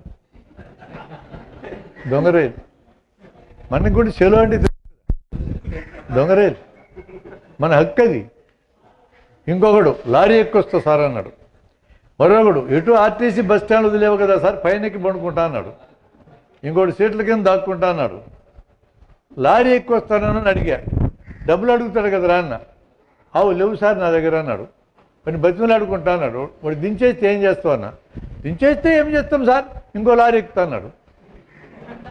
దీన్ని అడుగు తినే వాళ్ళు ఫిలాసఫీ అంటారు. దీన్ని అడుగు తినేటోడు వస్తాడు, డబ్బులు అడుగుతాడు, నువ్వు ఇయ్యవు, ఏం చేస్తున్నాడు, తిడతారా నిన్ను. ఇంకొకరిని అడుక్కుంటాడు, వాడు ఇయ్యడు, ఇంకొకరిని అడుక్కుంటాడు. వాడు పనే అది. మరి ఆకలి అవుతుంది కదా, ఏం చేస్తావురా అన్న. ఏదైనా హోటల్లోకి పోతా సార్ అన్నాడు. పోతే డబ్బులు లేవు కదా అన్న. క్లీనర్గా పని చేస్తా, సప్లయర్గా చేస్తా, తింటా, మళ్ళీ ఇంకో లారీ ఎక్కుతా అన్నాడు. వాడు ఎటో 5-6 కిలోమీటర్లు అయినా మళ్ళీ దించుతాడు, మళ్ళీ ఇంకో చోట అటు ఇల్లు వచ్చేదా కిట్టే చేస్తా అన్నాడు. ఇప్పుడు అడుక్కోవడం తప్పు కదరా అన్న. వాడు ఏం చెప్పాడు చూడండి. మరే చెప్పిన వాళ్ళు సారు అడుక్కోవడం తప్పని. దేశాలకి దేశాలు అడుగు తింటా ఉన్నాయి, నేను అడుగు తింటే తప్ప. వాడి నాలెడ్జ్ ఎంత ఉందో చూడు. మీ ఏ పలుకున్నంత నాలెడ్జ్ ఉంది వాడికి. దేశాలకి దేశాలు అడుగు తింటా ఉంటే నేను అడుగు తింటే ఏం తప్ప అన్నాడు. మన పిల్లలు గవర్నమెంట్ స్కూల్ పిల్లలు ఎంత లేదని ఈ లెవెల్లో ఉన్నారు. వాళ్ళు దిగువ మధ్య తరగతి పేదల పిల్లలు. అలా ప్రైవేట్ స్కూల్కి వెళ్ళిన వాళ్ళు ఎగువ మధ్య తరగతి పిల్లలు ఎక్కువ మంది ఉన్నారు అక్కడ. ఇంకా పబ్లిక్ స్కూల్ లాంటి వాడికి వెళ్తే బాగా బలిసిన వాళ్ళ పిల్లలు ఉన్నారు. వాళ్ళకి జ్ఞానం ఉండదు. ఈ దేశాన్ని నడిపించేది ఎవడంటే ఇట్టడి జ్ఞానం ఉన్నోడే. ఒకసారి ఇంట్లో పారిపోయి ఒక విద్యార్థి ఇంటర్మీడియట్ డుమ్మావాడు తిరుపతి వెళ్ళాడు 200 పట్టుకొని. అయిపోయేదాకా తిన్నాడు. తర్వాత హోటల్లో సప్లయర్ క్లీనర్ 2 నెలలు గడిపాడు. చివరికి ఆయన పట్టుకొని ఇంటికి తెచ్చారు. ఆ ఊరు మేము క్యాంప్ పెట్టడానికి వెళ్ళాం, మెడికల్ క్యాంప్. ఈ పిల్లోని నాకు పట్టించి సారీడు పారిపోయినాడు సార్, ఇట్లా 200 పట్టుకెళ్ళి ఎక్కడెక్కడో తిరిగి వచ్చాడు. వీడి ఇంక ఇంటర్మీడియట్ చదవడు, నీ దగ్గర పెట్టుకుని వైద్యం నేర్పిస్తాను నాకు అప్పచెప్పాడు. 4 ఏళ్ళు వైద్యం నేర్పించిన తర్వాత వాడు ఏమి నేర్చుకుని వచ్చాడు తెలుసా ఈ 2 నెలల్లో? అదే మిమ్మల్ని నేర్చుకోమని అడుగుతుండేది. మాట్లాడడం నేర్చుకున్నాడు తిరుపతిలో. మానవ సంబంధాలు నేర్చుకున్నాడు. జన్మతో మెలగడమెట్టో నేర్చుకున్నాడు.